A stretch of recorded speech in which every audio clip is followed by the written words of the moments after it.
Dude, for some reason, I always had a fascination with robbing a bank. I just always thought to myself, it would be so easy to rob a bank. The moment I entered the facility and the door clicked behind me, like it was showtime. I kind of scanned the room and I said, well, I think it's pretty obvious what this is based on my attire.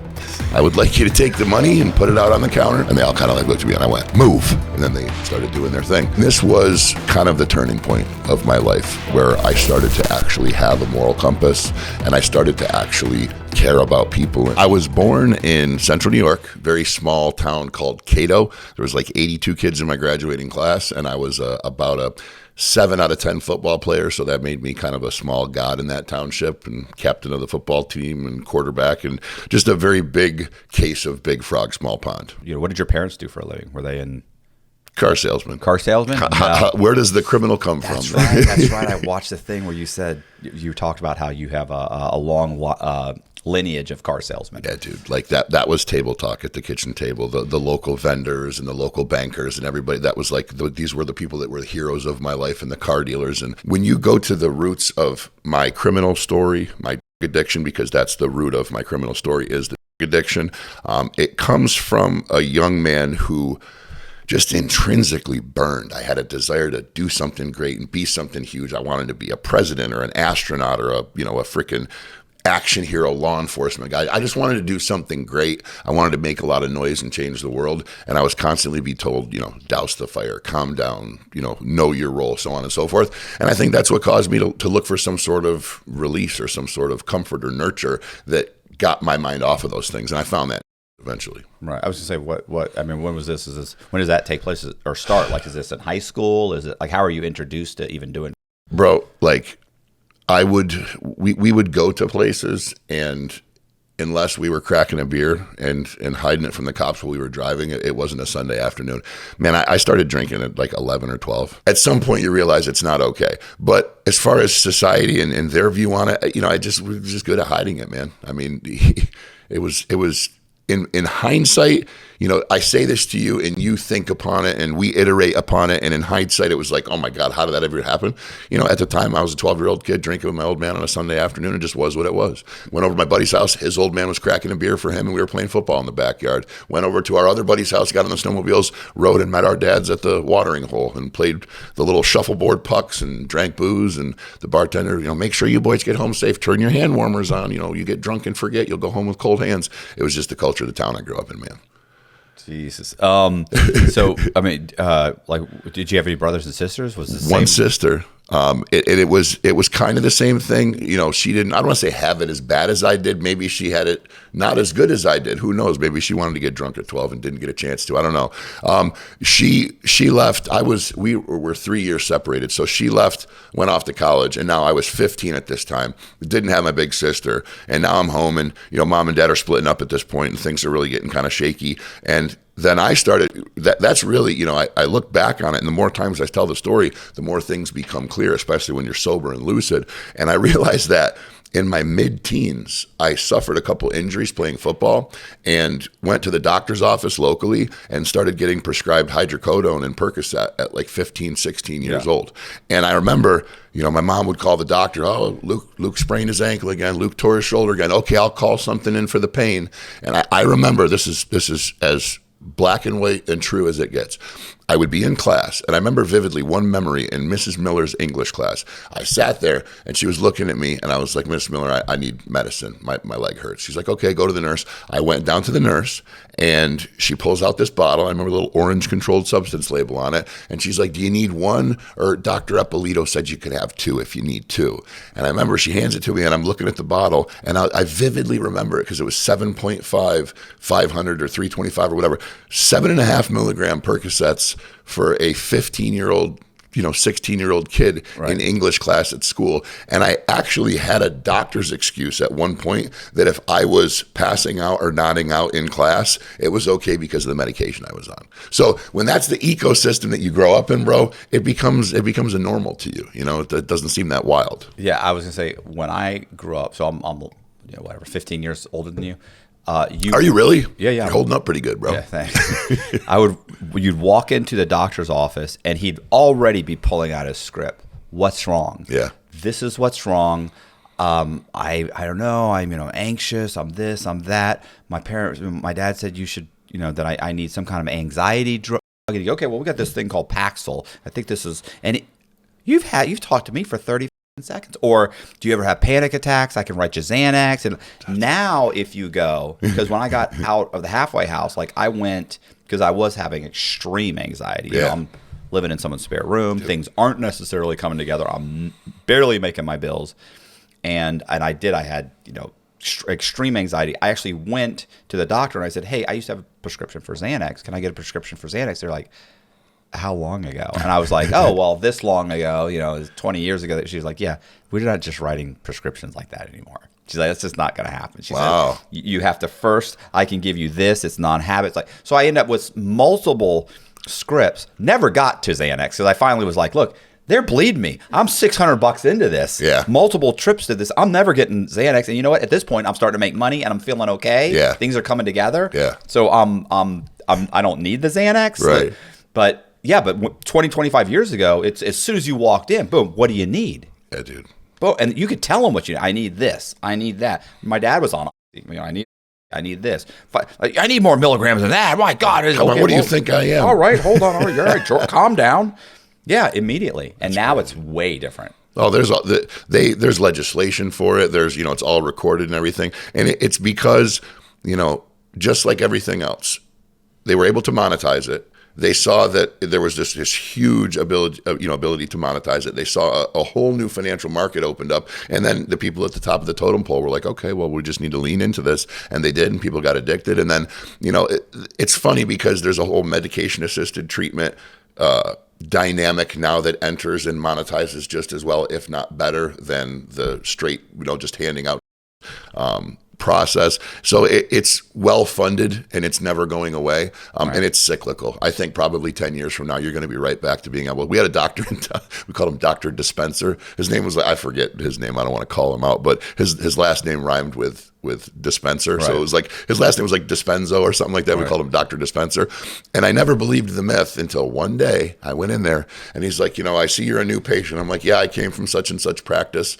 They don't take my insurance anymore. I'm over here. Okay, great. Well, what seems to be the problem? And I'm like, well, I've got my back injury, my shoulder injury. And I show him the scars from the surgery. And I said, basically I'm at the point now where, of course I walked in like this. Yeah. Like my quality, all the keywords, my quality of life is low. I just, I feel lethargic. Check. I don't really feel the desire to move forward in life or be productive because it's just chronic pain all the time. And he's like, really? Yeah, do you need more of a breakthrough pain medication or do you need something more to get you through the day? I don't know. Frankly, there's times where it's nagging pain all day. And there's other times that you nailed it, bro. So it's like, okay, well, I remember my last doctor, when I went through this last time, he gave me it was a little green pill. Oh, that's a Codone 15 milligram. He gave me something that strong. Yeah, it was that one. Well, first it was a pink one, and then that didn't seem to do the trick, so they gave me the green one. And then the green one really wasn't doing so well, but I imagine since it's been a while, I probably would be okay with the green one. Well, you know what? If the green one wasn't doing so well, we're going to give you, it's more of a cream colored, it's a 20 milligram, and I'm like, thanks, buddy. You're reading all the signals properly. But I also want you to, and they would just push it on you. I want you to also have something that's more of a time release. That'll get you through the day. Dude, and I walked out of there with time release and 20 milligram Codone for breakthrough pain. Not a thing wrong with me. I mean, aches and pains from football, but I certainly would. There's cancer patients that are on their deathbed that are, getting less prescription than that and doing perfectly okay with it. So I resonate your sentiment that the doctors would easily dispense this stuff at that time. Did you see there was a thing on? Not that obviously there's the there's the whole that family. I forget what it is, Shacklefords or something like the Shackleford family or something like that. The Purdue pharmaceutical family. Yeah. I don't know, but I think it's like the Shackleford family or something. Anyway, but there was a multi-part series, fiction, of course, or, a scripted series on Netflix called something pain, and it was it talks about the whole. They dramatized the epidemic and how they push it, and how the doctors would get kickbacks, and how the doctors would. And how they would get around the law that said this. So, okay, well, instead what we're going to do is we'll pay you to come and do this. Mm-hmm. it was a great series. But it's the same thing. Guys would walk in, they say the right thing, they do the right thing, they boom, boom, and of course he's incentivized to it. He wants to. Well, I'm also going to give you this. Of course you are. The more scripts Bro, you write, and that's what I was going to say is there was a whole thing going down right here in your home state where people would fly down here to these pain clinics because you guys had the loosest regulations on this, and it was so crazy. They were being incentivized to dispense Oxycontin and Xanax. Yeah. This was the cocktail that they would give people, and to your point, the incentives that they were giving the doctors were from the people who sold Cotton and the people who sold Xanax, which was Purdue Pharmaceuticals, was the Cotton, and I'm not sure about the Xanax, but the bottom line was that these two things always aligned from a financial incentive for the doctor. Do you realize how contraindicated those two are? The opiate, a heavy opiate, and opiate is a respiratory depressant. It's a narcotic analgesic, however you pronounce it. People think it gets rid of your pain. It doesn't. It changes the way your body feels the pain. So, for instance, when you have a shoulder surgery and your bone's been stapled into, there's acute, sharp pain there. And what the opiate does is it changes the way your body feels that, and it makes it a more pleasurable sensation. And it puts you in a state of euphoria. So mentally, you don't recognize the pain as deeply. It's more like, there's a warm sensation there and it's not comfortable, but it's not this pain I can't deal with. And it causes respiratory depression. So you watch all the not all, but the vast majority of the overdoses that happen with opiates are opiates combined with benzodiazepams like Valium, Xanax, lorazepam, these types of things. So the fact that a doctor would be prescribing Cotton with Xanax, bro, it's like prescribing a suicide cocktail, and the amount of deaths, it was insane, bro. So it was one of those things where there was no oversight, or whatever oversight there was, they were getting lobbied and their pockets padded just like it does, in every other element of that ecosystem. But they were killing people left and right, bro. Right. And it was insanity. And then finally, it got to the point where it was so wide, people were so widely aware of it that they were like, well, we can't just continue to let this go. We have to act like we care and do something about it. And then, that's when the iStop legislation and stuff like that came through, and they put a screeching halt to all that. Yeah. I was going to say, I wrote a story called Pain about it. It was about the American Pain, which was one of the largest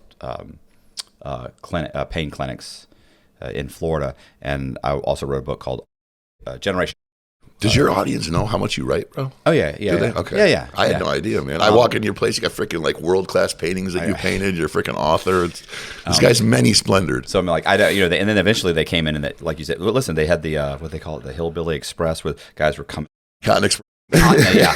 And they, no, Pillbillies. That's Pillbillies. That was They would drive down I-75 and hit there was a flight, though, that they called Cotton Express. Yeah, but it was like the same flight that they would go like Michigan to Florida, yeah. Yeah, well, yeah, but you're right. They did the doctor shopping, that whatever that program or system is now, so they can't do that. And so no, they got the legislation in place where there's a computer system that monitors it, and you can't get it filled, and so on and so forth. And bro, frankly, that whole time frame when all that was going on, kind of like, your heyday for your financial crimes was during a heyday for real estate and mortgages and stuff like that. My, the real heavy part of my addiction was in the heyday of opiates and benzos. So I remember, you want to talk what year is this? What yeah, so we're talking, I graduated in 2002. So 2000, late 90s into 2000. High school? What's that? Bro, I was a freshman in high school going down to the nurse's office eating my hydros. Okay.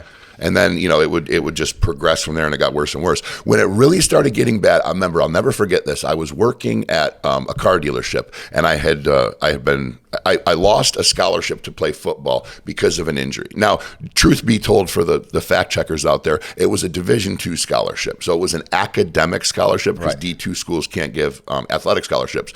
But it was kind of understood that as an 82 average student that I wasn't compelling in my grade getting, but the fact that I was a strong quarterback and defensive safety, that I was getting the scholarship. And then I injured my shoulder, and then all of a sudden the funding for my scholarship went away. So you do the math. But the reality of the situation was, at that time, bro, we're talking 2000, I was on pills right then and there. But moving into what I'm explaining about the car dealership, I was 19 years old, working at this car dealership, taking my year off and then trying to go back to college. And I remember I go up to the wash bay to pick up a delivery, a car that I was selling to a customer. And it was like a quarter mile up the road, or a quarter mile or less up the road. I drive up there, and all the guys in the wash bay they're just stuck. They're just cleaning cars, big smiles on their faces, Slipknot playing in the background. I'm like, hey, guys, like, what are you doing? And, long story short, one of the guy's fathers had cancer, and he just had a cocked, the freaking Pringles can pill bottles in the medicine cabinet, right. And he had passed away. So, the kid was devastated. His dad died, but then he went and found this freaking jackpot of all these opiates and benzos and stuff, and he was bringing in handfuls of these pills and just passing them out, and he's like, dude, you got to try this. I'm like, what? He's like, it's a happy D. I'm like, what's a happy D? He's like, it's called dilaudid, man. It's a happy D. So he gives me the pill. He's like, now this is like 6 milligrams or 3, whatever it was. He goes, break it in half. I'm like, oh, okay. He's like, dude. He goes, take it easy with this thing. This is strong shit. I'm like, all right, fine. So I put it in my pocket. Or no, I cracked it in half. I took half of it, go back down. I do my delivery. It was very quick. It was like a 15-minute paper and, sign and go.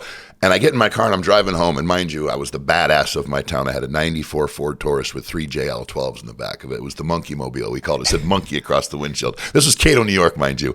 And I'm listening to Eric Clapton, okay, live. And I'm driving and it's doom, doom, doom, doom, doom, doom. Like, and then all of a sudden I'm like, and this pill sucked. It's not doing anything for me. So I take the other half, right? So then about 15 minutes later, I get into Cato, New York, and I'm like, wow, that breeze, man. That breeze just feels so good. And then like I got my hands on the steering wheel. I'm like, this is a really nice steering wheel, and like all of a sudden every sensation was vivid. It was the best way I can describe it, man. And part of the reason I got so hooked on opiates, it was like your mother's warm embrace. It just, everything was fine. You didn't have a worry in the world. And brother, I was freaking stoned off that pill. And in that moment, I realized that hydrocodone, Percocet, all of those kind of precursors to the real heavy opiates were just child's play. And I had to find more of these pills that had the medicine in it, but not the fillers like Tylenol or ibuprofen. And this was my new romance. So from that point moving forward, man, it started to get real heavy. During that time frame, bro, you want to hear a funny story?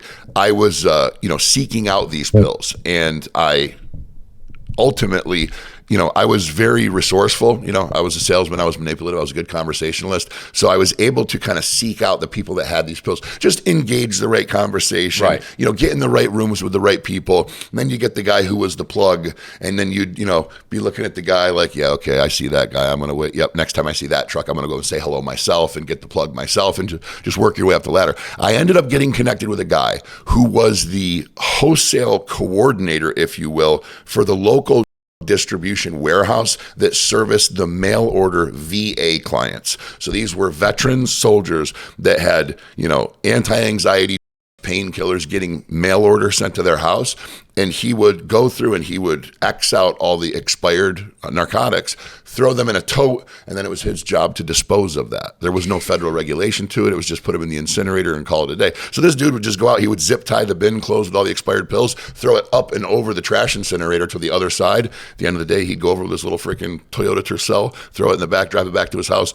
I would go to his house, man, and I remember any pill I wanted was $1 a pill. I was buying bottles of 510 milligrams for $1 a pill. I was buying brown cotton footballs, which are 40 milligrams, I think. My memory fades a little bit, wonder why, for $1 a piece. Anything that you could imagine by way of a narcotic, and especially an opiate, I was buying for $1 a pill. And I would go back, and it just, just like everything else in the criminal world, that's a gravy train. You milk it and you push, and you milk it and you push. And then he was going through and he was expiring them a month early, and then he was expiring them 6 months early, and then he was actually taking the federal 222 forms and ordering in more inventory. And it got to the point where this guy was actually ordering in for me to sell wholesale. He would literally ask me what I wanted. I had, customers lined up, and I also had what I wanted, and I would tell him. He would order it, dude. 7 days later, I'd show up at his house and he'd have a Rubbermaid tote full of any freaking opiate medication you could possibly want. That's how bad it got, and that's how easy it was during that time frame. And then, once you get past probably, 2013, 14, somewhere into that range is when they really started cracking down on that stuff. Are you still working a regular job, or this you're just selling? So at this time, we're talking, I was still in the car business. What I spoke about finding that guy, you got to understand, man, my decline on using and just, the hell period of my life was from 20 to 30. Almost exactly. There was the 16 to 20 was getting heavy into these. once I hit like 19 to 20, that's when it became a business. And when I say a business, I don't mean my business, although that's what I tried to pretend it was for a while. I mean, my life turned to the chase of opiate narcotics. I was so heavily addicted, I couldn't function physically without those.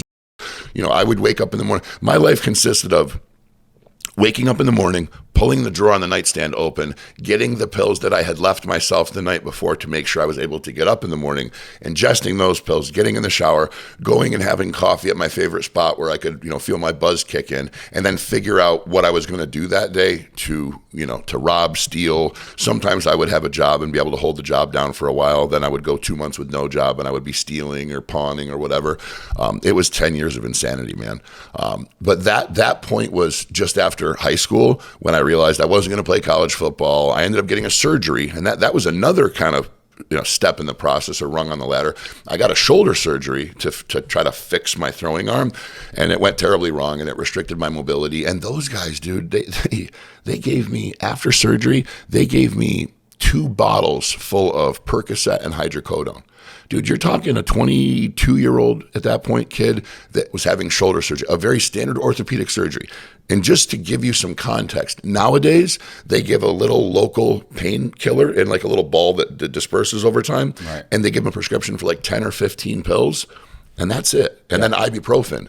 So I could have easily survived on that at that time. Instead, man, they were giving you 2, 3, 4 weeks worth of just egads of narcotics to get you through the pain. So obviously it was very much overprescribed.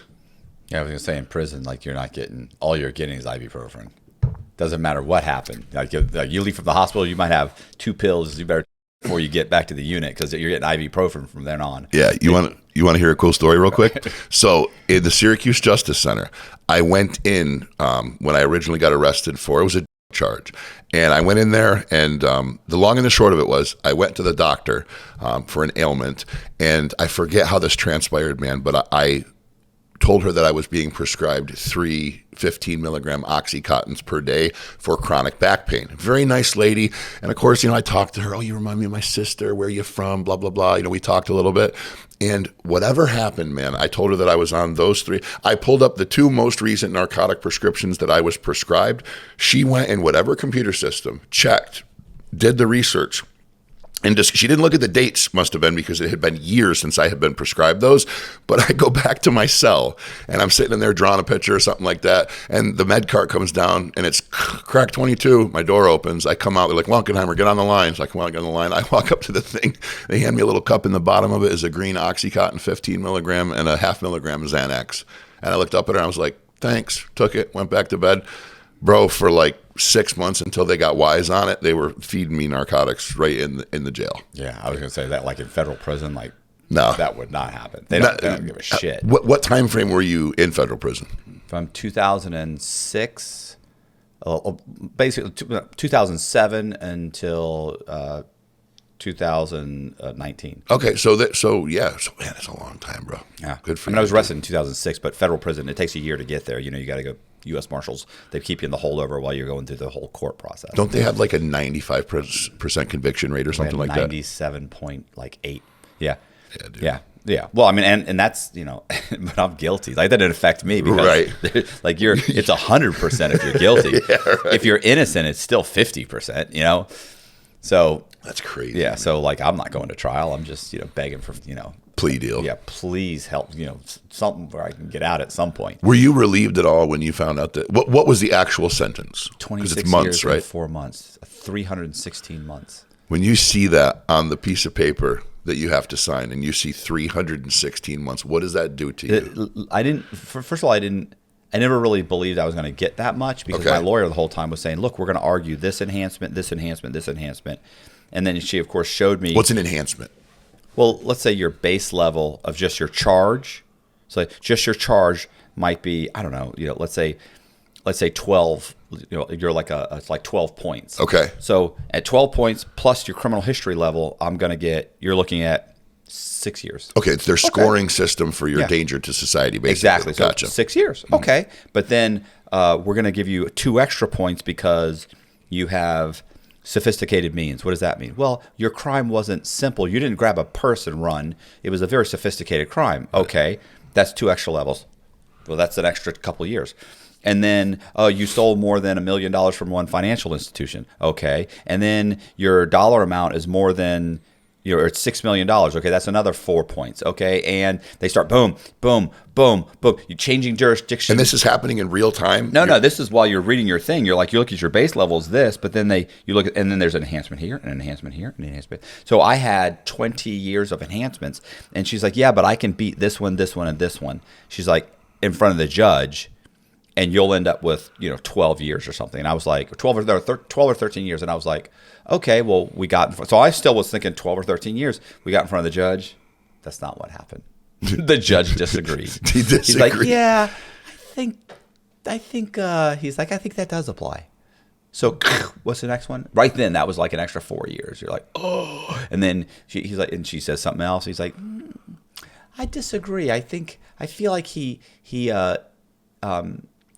disparaged their name. Like one of the arguments was, we'll get right back to this. One of the arguments was that I had an enhancement for using a charitable institution in furtherance of my crime, and the example is that you're collecting on behalf. Oh, so you're saying I'm from the Cancer Society. So you tugged on the heartstrings of society by saying I'm with this charitable place to rob the money. And you borrow money. It's specific. Like the enhancement is specific that you borrowed money in their name. And it was borrowed money. It wasn't stolen money. Too, well, no, it was not even that. I happened to have a badge that I made saying I was a statistical survey worker, and I was telling these guys I'm taking surveys for the Salvation Army to determine where we place our next homeless facility. Okay. So I used the Salvation Army's name. I could have said nothing. These guys don't care. I'm paying them $20. Right. So the argument was, Your Honor, it's specific to borrowing on behalf of that organization. Mr. Cox wasn't borrowing money. He was getting information, and he was paying people for it. He could have said nothing. These people would have given him the information for the $20. The fact that, and I had never even said that I said, this is a co-defendant said that I said Salvation Army. Okay. So I was, maintaining that I'd never said Salvation Army. I just said I was taking a survey. And they said the fact that his co-defendant said this is irrelevant. Mr. Cox, they never found the ID. They never found, and the ID said government statistical surveyor. Okay. So the whole thing doesn't, so she makes that argument and he goes, yeah, it is specific to borrowing on behalf of a charitable institution. He goes, but I feel like he whatever he called it, disparaged their name. Yeah. He goes, I'm going to let that one stand. What's the next one? It's like, that's another 4 years. Yeah. Boom, that. just like that. And he just gets the next one, same thing. She got up, blah. Nothing. I was like, did I just get 26 years? She could have said that charge is specific to a female, and he clearly has a penis. Yeah. The judge would be like, I haven't seen it. Keep things it. are changing in society. He was out to get you. Yeah. So anyway, so I got 26 Well, you years. take it well. You have humility about it. It's like you knew what you did, and you ate it. You took it on the chin. Probably a lot easier to say that now when you're out. But I cried like a baby. Let me ask you a question, small bro. Child. You've never seen anybody cry like I cried. No, I cried pretty good, man. First day in. Listen, I just stopped crying by the time they put me in the van, got me all the way back, and I walked in the unit, and my sentence had just been on TV, and so everybody knew of my sentence, and they looked over at me, boom, immediately started crying again. I was like, oh my God. Oh shit. Little did you know you were the superstar in there. You were a celebrity. Guys are looking at me like, damn. When you got guys that are like, wow. I was just like, oh my God, this is so bad. But anyway, go ahead. Yeah, no. The question I was going to have for you is, and it's something that crossed my mind, and it was, I was nowhere near, like, collectively all locked up. It was like shy of 3 years. So I can't speak to the amount of time that you spent, but when they told me I was going away for years of my life, like there was a moment where I was like, okay, well, do I really want to make it through that? Like, do I really care? And it was because my quality of life was so low at that point, and I had burned all my bridges. Did you ever say to yourself, maybe I'll just end it? Yeah, I did. I mean, like I did, but those were brief. Like I know what my, like I suffer from depression, but it's at that time I was taking Paxil. Okay. So it was maintained. But when I got to prison, they took me off it. They tried to put me on a couple other medications, like, I forget, like Wellbutrin or some other stuff, like Zoloft and stuff. But they made me feel like I was.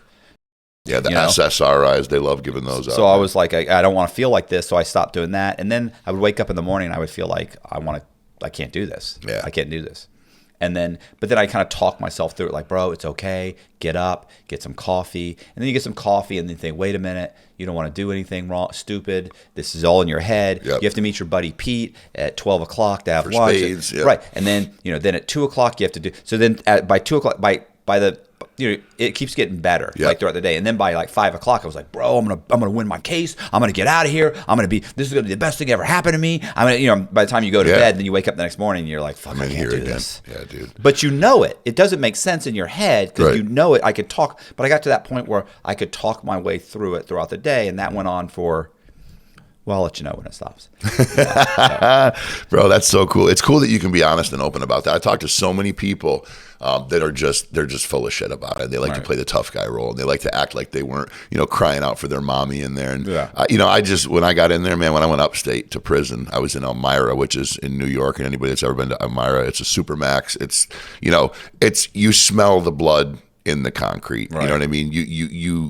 The COs like. There's facilities that you go into, like in county or in reception, and there's the spirit of people who know they're going home soon, right? So there's like playful jokes on the yard. There's people talking smack, but not doing anything because they're short timers, right? Yeah. And then you go to prison, and you walk in there, and you're looking, and there's guys that are looking at you like, could I take him down and take his rear end? What has he got in his commissary? Like just the energy becomes so freaking negative. Like when you walk in there, you just know you're surrounded by the cesspool of society, right? These are predators, sexual predators. These are predators, violent predators. These are predators, thieves. They're out to steal what you have. These are predators who get off on trying to write your wife letters. They're like, it's just disturbed. They're real derelicts. It's like you're like I did bad things. I deserve to be in here, but I'm in here doing a 1 to 3 with this guy who's doing 30 years for murder. Does that really align? And then you realize, for me, what it was, the most difficult thing for me to contend with in there was knowing that there were guys sitting 2 to 3 seats away from me at the lunch table who were never going home. Oh yeah, that's what I remember. My cousin. So my brother-in-law has a cousin, so he's my cousin-in-law. Whatever. Okay. I met him in prison. Like when I got to the medium for the first time. Yeah. I didn't even know he existed. Didn't know he was. Okay. No. My mother told me, hey, you've got a cousin there. It's Jack's cousin. I was like, what? And she's like, yeah, his name's Reese. I got people in here. So I met him, and I remember after like the first day or two, he said, listen, I'm gonna do what you want with this. He's like, stop complaining. He said, there are people here that are never going home. Yeah. And and so you would go and sit down at a table, and guys would be like, oh, you just get here? And yeah. And how much time did you get? Oh, this. I'd be like, man, I got, for bank fraud, like I got 26 years. And they'd be like, oh, yeah. And, and they're sitting there, and I go, what'd you get? And you realize, how much time did you get? And you realize like, oh, no, I'm not leaving. And be like, well, he's like, oh, I'm leaving. And the guys, another guy next to him has got 45 years, and he's 50. And this guy's got another 30 on his 60-year sentence, and you realize these guys are all leaving in a box. Yeah, they're going to die here. Yeah, so I stopped complaining right away. Like within the first week, it's like nobody. And my cousin was like, nobody wants to hear you. Cares, bro. You're making everybody's life miserable by complaining. Yep. Nobody wants to hear it. We all got our problems. And so he had a lot of good advice. He was insane, but he had a lot of good advice. Crazy people have good advice. Sometimes. He had some good advice. But yeah, it's the same thing. And it's funny too. You get to know the guys as soon as you sit down. You can, hey, what's going on? And just by like even that what's going on. Yep. You almost know. You're like, this is a serious right here. Like this is serious. Shut your mouth. And the other guys, he may have 40 years, but he's giggling and joking around. Cool. Yeah. This guy will hurt you. You know what I'm saying? And let me ask you a question. Yeah. Finish your thought. Yeah. Well, I was actually going to talk about something that I remember watching an Andrew Tate thing one time. I was watching in lockup. No. Oh, okay. I was going to say he wasn't doing nothing back then. No, this was recently, a year or two ago, and there was it was like TikTok or something where he was being interviewed, and he was telling a story about how he had gone to a fish and chips place at 2 a.m. And he said, we're standing in line, me and the girl. His girl. Have you heard this? I have heard this, but I want to hear it again. He said he and this girl, I'm standing in line with this girl. She's with me. I got a bunch of money. I'm driving a Bugatti. I'm Andrew Tate. And she's with me. We've been clubbing all night. We're standing there, and we're, 4 or 5 people away from ordering. He is in these 3 guys. This car pulls right up. These like 3 black guys get out.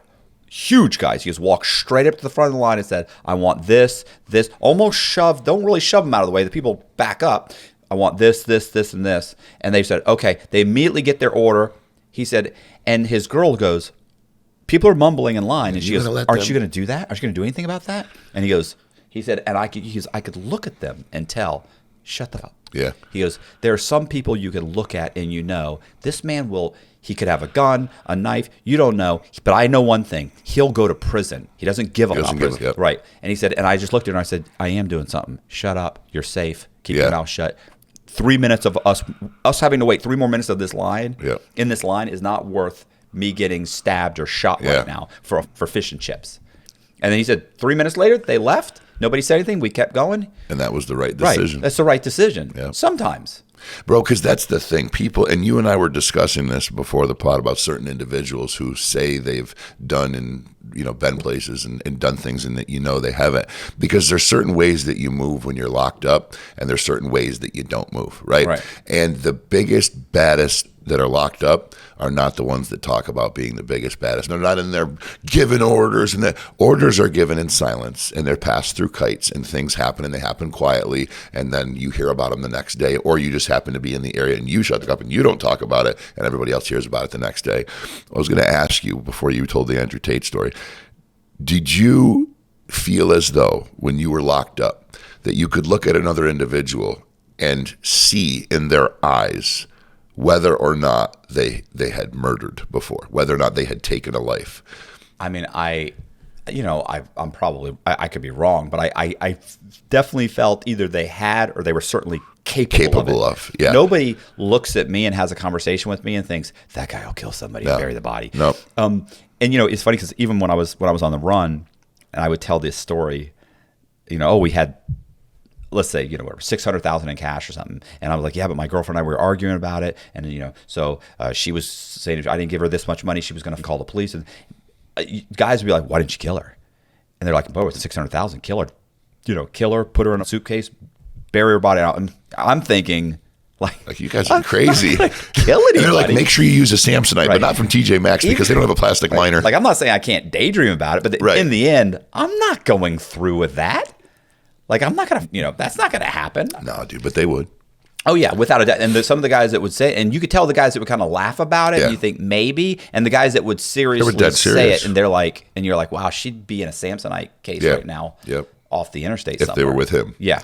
The reason I asked that question is because there was, I witnessed when I would talk to certain individuals, there was like a darkness to their eyes. Yeah. Like, and it's very difficult to describe. And it immediately, not immediately, but at that time I thought it was some sort of like, pupillary defect or something like that. But I later, the shark eyes. I don't know if it's that. It was more of just a darkness, man. And the funny part is, I now realize that not everybody recognizes it. Like, I'll ask my wife, be like, did you check that guy's eyes out? And she'd be like, what do you mean? There's just a darkness to him. She's like, I didn't really see it. And then, dude, I would do my research and find out the guy had 1 or 2 bodies. Right. And then, when I was locked up, there were certain individuals I met, people that I became friends with and moved with, that I later found out, I saw their paperwork and was like, wow, he wasn't kidding about that thing he said. And I was just curious because I've asked a lot of other people that have been locked up. Some people are like, nope, I don't know what the hell you're talking about. Other people are like, yeah, like it's almost like an energy. Like, I'm not exactly, I consider myself to be perfectly capable of handling whatever physical business I need to handle. And I've, that has been proven to myself as much as it would need to be for a man to know what he's capable of. But there were situations in there where had nothing to do with the size of the individual, had nothing to do with their rap sheet, had nothing to do with anything other than in conversation with them, we would get into a disagreement and they would be like, you don't want to do this. And I'm like, I think you're right. Yeah. I think you're right. You can have the little Debbie, man. I'm going to go shoot hoops. You know what I mean? Do you know what I'm talking about? Like, there's just, and I think it kind of speaks to what you were talking about, just the people that would do it. There's just some crazies in there, man. And when you live in that kind of ecosystem and then you get back into the world, man, it's so refreshing. Like, it's so refreshing. It's funny, I always joke, guys would be like, well, what's the difference between being in the medium and being at the low? And I would say the easiest explanation is if you walk in your cell in the medium and there's a Snickers on the bed, on your pillow, don't eat it. Don't eat it. I said, if you're the low and you walk in, there's a Snickers on your pillow. I said, you'll be fine. You can have it. Like, They have no idea what he ain't gonna do nothing. You're in a low. It's fine. Yep. But yeah, it's funny. Listen, I got so many disturbing stories because there were so many guys at the medium that were just like serial killers. Like they killed like 6 people. Killers. Cold-blooded killers. Whatever. You're like, Jesus. Yeah, but anyway, let's get back to your thing here where we just went. That's cool, bro. Hey, so why do you wear the black one? The black one? Yeah. I like black. It's really all it is. So I bought, when I originally got married to my wife, who's wonderful, amazing, Nikki. She's the reason I am who I am today. It was a silver traditional, just a metal wedding band. And because I work out so much and my diet changes so frequently, and I use testosterone and the dosage changes, I will retain water at different rates. So when I got my wedding ring, I was a size like 16 or 15, whatever the biggest size you can get commercially without having to get like a custom made ring. I was that size. And then one day I forget what I was doing. I think I was jogging or running or playing basketball, and I went like this and my hand moved quickly and off went the ring. And I was like, oh shit, I don't want to do that. So I was going to have the ring resized, but then, a couple workouts later and a high sodium diet, and next thing you know, my finger's right back to being that big. So everybody always thinks that I robbed the bank because I was high on, right? They hear opiate addict, bank robbery. He got high. He was on a crazy bender. He went in and robbed the bank. And that's really not what it was, man. When I was younger, like we're getting back into those earlier, like early 20s days, dude, for some reason, I always had a fascination with robbing a bank. I don't know if it was Ocean's 11. I don't know if it was freaking The Town with Ben Affleck. I don't know if it was some movie that I watched. I just always thought to myself, it would be so easy to rob a bank, right? And I never had the balls to go through with it, nor did I have really the desire to, because I didn't want to go to prison. But I would just look at a bank and I'd be like, there's a bunch of old ladies behind the counter. Most of them where I'm from have no armed security. Right. Like they keep a lot of cash in the upper drawers. Like I'd be there like, somebody could walk in here. And the way most of the bank policies are written is it's if somebody threatens to execute a bank robbery, you must give them the currency, right? Don't confront them, no show of force, because that's the safest thing for everybody involved. So the logical salesman in me is like, I could walk in there, demand the cash, they have to give it to me.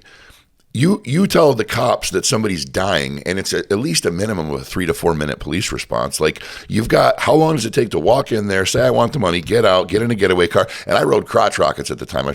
Your wife commented about my tattoo there, and I was a very good motorcycle rider. So I'm like, I could spray paint a bike black, take the license plate off it, roll up to the bank, run in, demand the cash, get on the crotch rocket, and be gone in 5 minutes, and just, they would not, the bikes do 150, 200 miles an hour. There's even just if the no cops way. showed up, they're not going to catch They're not catching me, bro. A cruiser that does $110. And first of all, you got to have a guy behind the wheel that's got the cojones to whip that thing at $110. And most guys that do crash them anyways. Then you got this guy on a crotch rocket whose bike can do 205 miles an hour. And, you would just, I had it planned out in my head, man. There's like several different banks that I just fantasized about robbing. I was going to roll up on a crotch rocket. I was going to run in, run out, get on the bike and be gone. And then I would have some, trailer waiting down the road somewhere, roll in the back of it, have somebody close the door, or myself even, and just take off. And I thought to myself, if everything's blacked out, if there's no license plate, if there's another thing too, with a motorcycle helmet on, with a tinted visor, all they're going to be able to say is a 6 foot something tall, slender figure walked in and left on a motorcycle. Like, what do they really have to go by?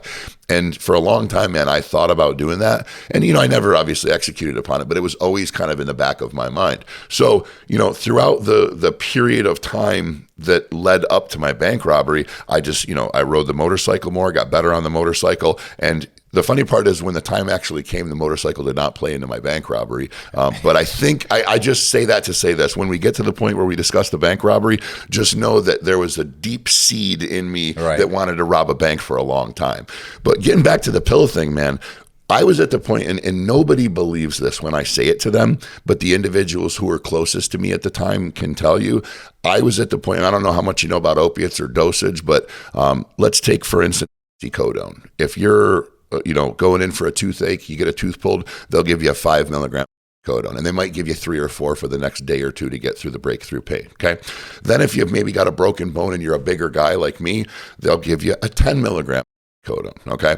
Then you get into a 15 milligram, which is what I had talked the doctor into give me that I told you in the earlier part of the story. Then the 20 milligram, and then you get to the 30 milligram, which is, they call them the blue Supermans, okay, or the blues, or everybody's got their name for them.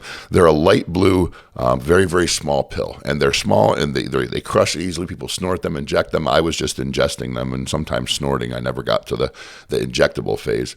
But I would be eating 15 to 20 of those a day.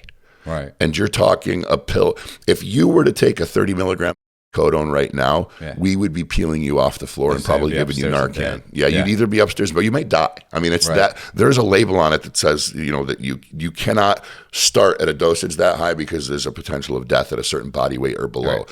So that's how strong of a narcotic that is. So that's what happens with the people that overdose, is they'll take the codone, the controlled release, and 30 minutes later they're like, it's not really doing anything, and they'll take another one. And then it's like, and then when it finally does come hit you, it's over. Like you're done. You're just that happened to me, bro. It's respiratory depression. You're exactly right. And the people who pair the cocktail of that with a benzo, like a Valium or a Xanax or Klonopin, that's unfortunately that's like the widowmaker. At one point, I experienced something like what you just spoke about. There was a time where, this was after the I-Stop legislation, and things were getting very thin. It was getting very difficult to obtain narcotics. And I would not do, I just wouldn't. I eventually did. I never injected it. I would snort it in replacement for not being able to find pills because it's an opiate. It affects the body a similar way.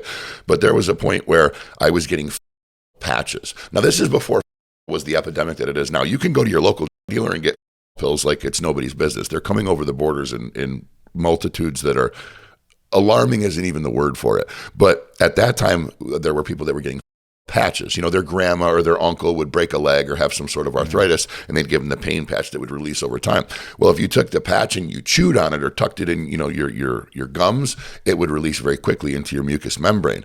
And I did that. I chewed on a patch, and it wasn't really, I was at the mall, I remember, and it wasn't really hitting me. And then I'm like, okay, so I took the other half and started chewing on that, and I was like, what the hell? So these were 100 milligram patches. I had 50 in one cheek, 50 in the other, and they weren't doing anything. So then I put another 100 milligram patch in my mouth and started chewing on that.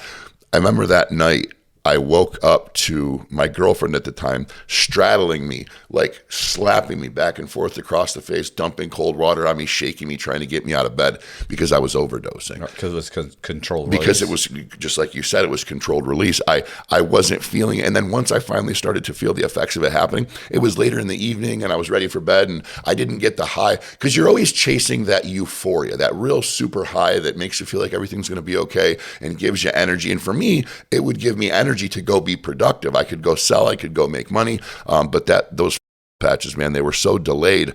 Once they finally kicked in, I remember, bro, I went to get out of bed and try to stand up, and I was like, I've never done ketamine, but I've heard people talking about getting stuck on ketamine where they'll do it and they'll sit in a chair and they can see the conversation, they can hear people talking, but they can't move.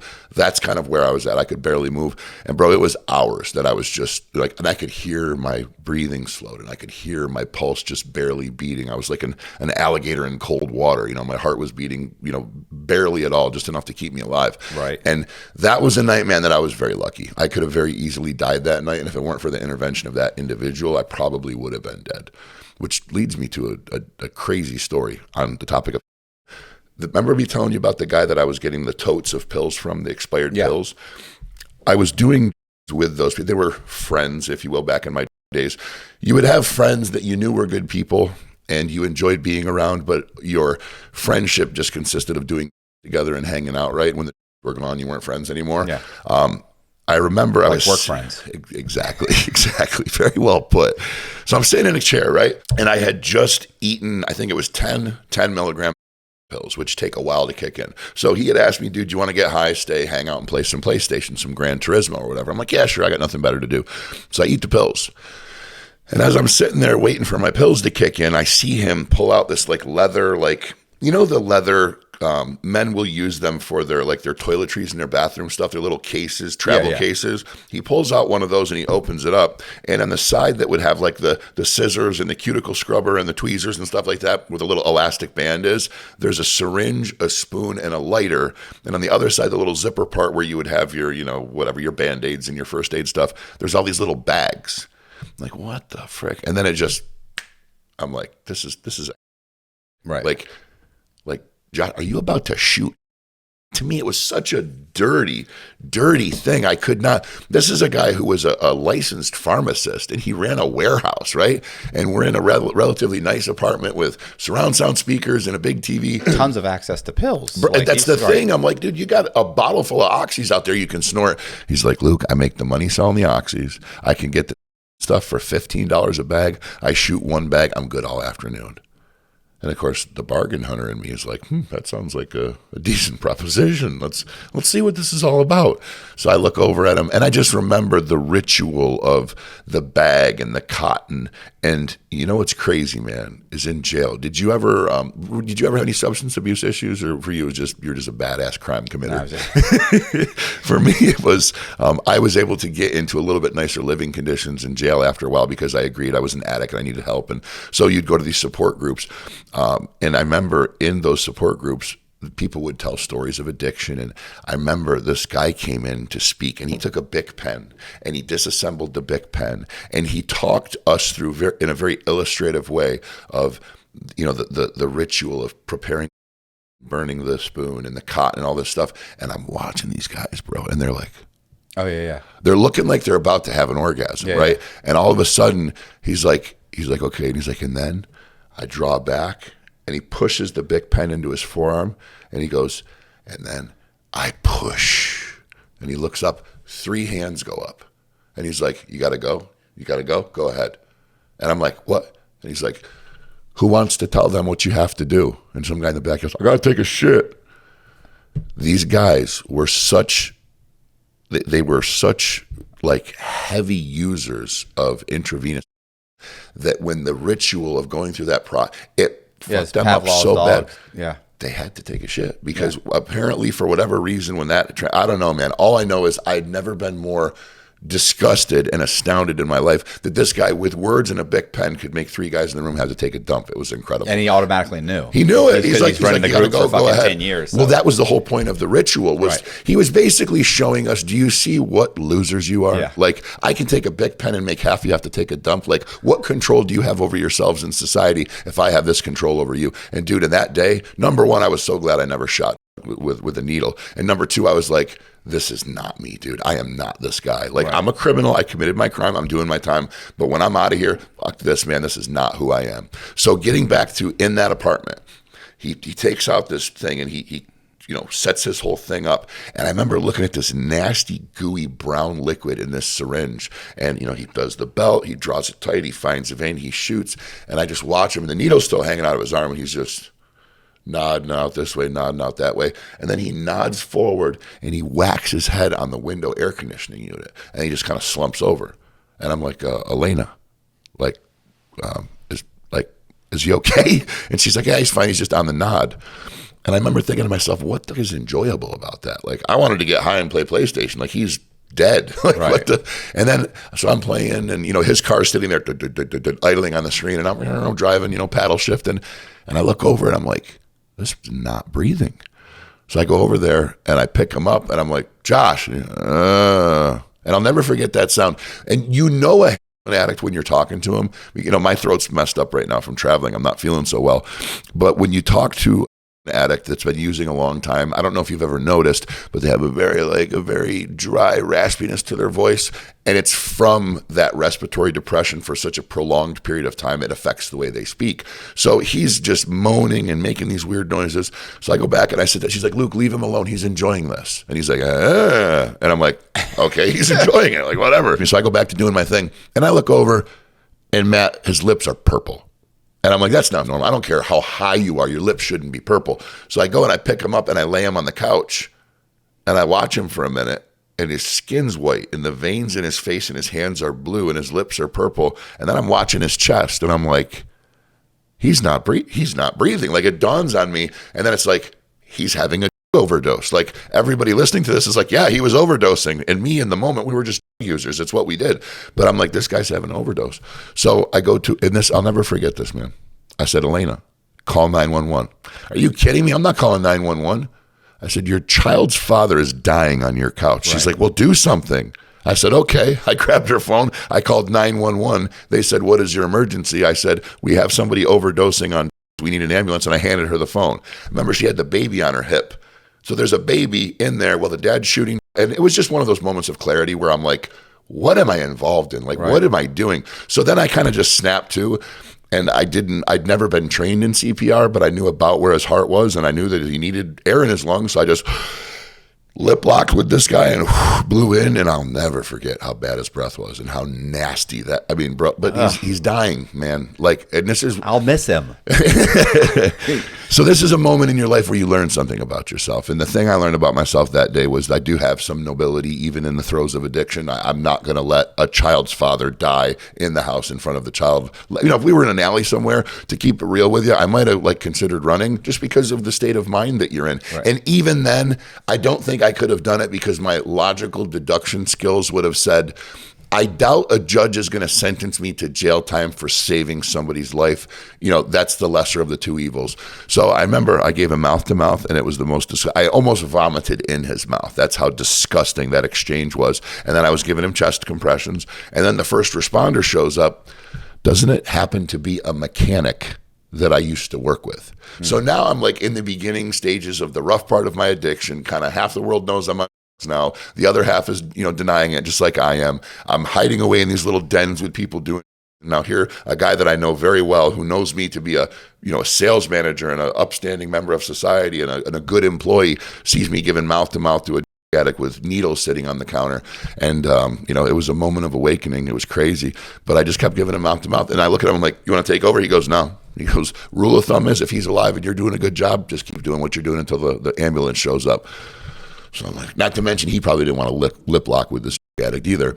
So I just kept doing what I was doing, man. And I gave him chest compressions. And then the ambulance, they showed up, the medics showed up, and they come in, and bro, they were so nonchalant. It was like, it made me ill. I'm looking at him like, God, I'm panicking, out of breath from giving the guy freaking chest compressions and mouth to mouth. I'm like, get in here, do something. They're like, oh, don't worry.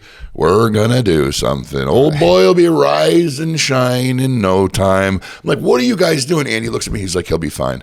And I snapped out of it. I'm like, okay, these guys do this for a living. They're accountable if he dies. They seem to be okay with it. So I back off a little bit. Probably thinking, look, he could be there for 2 or 3 minutes. We'll get him in the ambulance. We're going to hit him. We're going to bring him back. It's going to be fine. It's exactly what happened, Narcan. Bro. They had it in their pockets. Yeah. He goes, what do you think, Jimmy? 1 sticky poo or 2? He goes, he sounded like Chris Farley doing the Matt Foley impression. He's like, 1 sticky poo or 2? I'm like, are these guys serious? And then you realize what they're dealing with every day and that they've got to have some sort of comic relief to it. And I'm like, all right, I'm watching. He's like, I think it's just going to take 1. He's a little guy. How much did he shoot? I'm like, 1 bag. Elena smacks me like I was telling them something they didn't already know, right? So sure enough, man, he bends over. He doesn't even clean the spot with an alcohol wipe. He just like somebody just roasted. I mean, night and day. And then he just immediately, the look on his face was like, I wish I could have gone back to where I just was. He's like, oh, shit. Like, are you okay? Yep. Then, you know, he pisses himself and everything. And we got to the hospital, and makes me think of the Pulp Fiction. Bro, when he dude, I love that movie. I mean, she's gonna die, man. Yeah. What are you gonna do? So you want me to stab her 3 times? No. Just go get a Sharpie. Right. Like, who in their right mind at that time? Well, we gotta whack this chick directly through the heart piece and the breastbone with a shot of adrenaline. Go get me a Sharpie. Like, you need to aim. I love that movie, man. But it was very much like that. I mean, aside from having to stab through somebody's sternum with a 10-inch needle, it was very much like that when he came back to. He just big gasp of air, and there he was. So they took him off in the ambulance, and then there was 2 cops there, state troopers, and there was the medics and everything. They all look at me, and the cop goes, "You did a good thing today." And I'm like, "Thank you." And he's like, "You probably did a couple bad things today too." I'm like, "Probably." He's like, "You did the good thing. And that's, in my mind, it makes up for the bad things. Don't let me catch you doing a bad thing." "Yes, sir." Then the one guy, like, he knew me. I didn't know him. He's like, "Luke, what are you doing?" I'm like, "I was just here to hang out and play PlayStation." He's like, yeah. And I don't like donuts or something. Right. And then he walks out. It was just a feeling of shame, man. I'm like, it was one of those moments of clarity where it's like, what the hell am I doing? But, to cap this thing off, this is just to put an exclamation point on this sentence of addiction. I go to the emergency room because I want to do the right thing. I want to follow up. And the doctor is talking to him, and he looks up at me and he goes, "Is this the guy?" And Josh is like, "Yeah." He goes, "He's got something he wants to say to you." And then the doctor walks away and kind of pats me on the shoulder. And he's like, "The doctors told me that if you hadn't given me CPR that I'd be dead." And I was like, "No, dude, when they hit you with the Narcan." He's like, "No, man, they said the response time was like 5.5 minutes. And if I'd have been not breathing for 5.5 minutes, that it would have been over for me." He's like, "You saved my life." And I got a little emotional. I was like, dude, I don't know you that well. We're kind of like oddball business partners, but I couldn't watch you die in front of your little kid. And he's like, "No," and he's of course got the baby there, and she's with him, and I'm emotional, and I'm like, "Thank God, I'll never do it again. Everything will be fine, and we'll all walk away from this." About a year later, maybe 8 months later, I'm at a clinic, and I see the girl, his old lady. And I said, "Elena," she had these big poofy yellow locks of hair. You could see her from a mile away. And of course she's put a bunch of weight on because she was on, now she's eating, and I was like, "How's Josh doing?" She's like, "Yeah," she says. I'm like, "What?" She's like, "Luke, he came home that day and on the way home had me stop at John's house to get." I'm like, "What?" And today, that doesn't surprise me. Nothing about it surprises me. But back then, man, and my naivete of being an early user and a younger kid and still having some hope for the world and society, I could not fathom how somebody could do that. But that's the strength of addiction, man. Overdosed on him, gave him CPR, went to the hospital, had a doctor tell him that he should be dead, and then on the way home, stopped for a bag. So that is the power of opiates, brother. But thought that was a pretty cool story. The underlying things, man, the precursors to somebody's staunch usage or heavy usage is, some sort of deep-seated issue from the past. Like, bro, when I learned that the things that happened to me as a kid weren't okay, like right. Being forced to drink at a young age, watching your parents cheat on each other, assault each other, like and this isn't like a woe is me thing. It's just the reality of it, right? You look back and you realize that those things tattoo your soul at a very young age and they mold who you are. And it's like, okay, when I can escape from those things with a substance, like that gives me peace, and it gives me the reason to continue to use that substance. So then when you've been down that road and you realize that everybody that's, and I don't want to say everybody because I don't want to speak for everybody, but the reality is the vast majority, and I would almost frankly say all of people who are heavy users are doing it because they're masking some previous pain, man. And people will tell you it's because their girlfriend broke up with them. People will tell you it's because they lost their job. Whatever the most recent flavor of the week that's negative going on in their life that they can talk about, they'll say that's the usage for their. But when you really, really dig deep, man, these people have up stuff that's happened to them way, way, way before in their childhood, and their addiction issues will not get better until they remedy that. I don't have a desire to use again, man. I don't fancy the feeling of being not in control of my faculties anymore. That's not appealing to me. There was a time where I didn't want to wake up unless I could be faded. Now I don't want to even consider the fact that I won't be able to function at my full capacity in doing what I'm doing. The difference is that the dark line is at some point along my journey, and it happened in prison in a shot camp, I realized why I used it, man.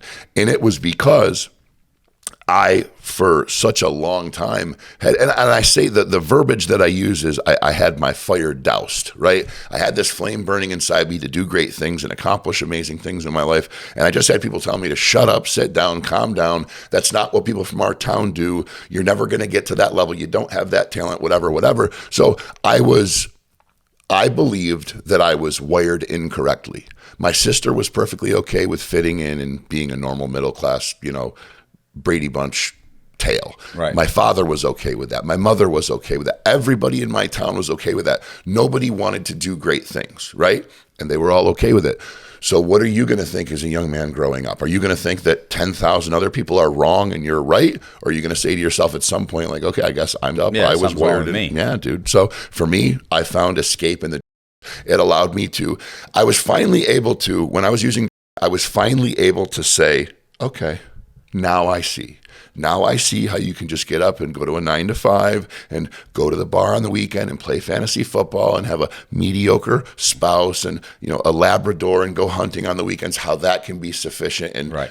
Something to aspire to. I can see that now. And it took alcohol and opiates for me to finally get down to that level. You take those out of the equation and you turn the Luke Lunkenheimer switch back on, and my trajectory immediately goes, diagonal again, and I try to do great things. The difference maker is now I'm in control. Like, I have information. I have mentors. I have a vehicle to get there. I have people to show me that way, because I got very lucky, and along the way, certain individuals kind of saw what I was capable of and started, feeding me information and assisting me, because they believed that I was capable of a greater purpose. And that's what put me on that trajectory. So, to anybody that watches this, that's, dealing with addiction stuff, figure out why the hell it is, man. Like, go way back to the deep roots of, your youth, because there's something pretty dark there, I'm sure of it. Let's talk about the bank robbery. Like, how did that come about? Like, how do you go from, like, what is the leap, what I'm saying, that says, what would be a good idea? It's nothing that anybody would imagine. It's not flashy. It's not grandiose. Here's what it is, man. It's the thing to do when you are suicidal, but you're too much of a narcissist to take your own life. Right. That's really what it boils down to.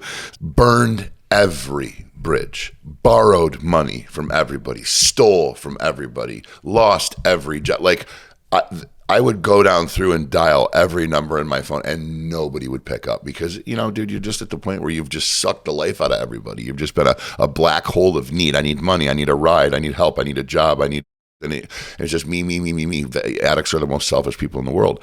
And I was at the point where I was dating a girl, and I had charges pending too. Like, there was, aggravated unlicensed operation. There was petty larceny. There was not showing up for court. There was just, I just felt that, but like Indiana Jones and I think it's Raiders of the Lost Ark, where the boulder's chasing him and he's swinging down through. Like, I just felt this myriad of nonsense creeping up on me and this weight on my shoulders.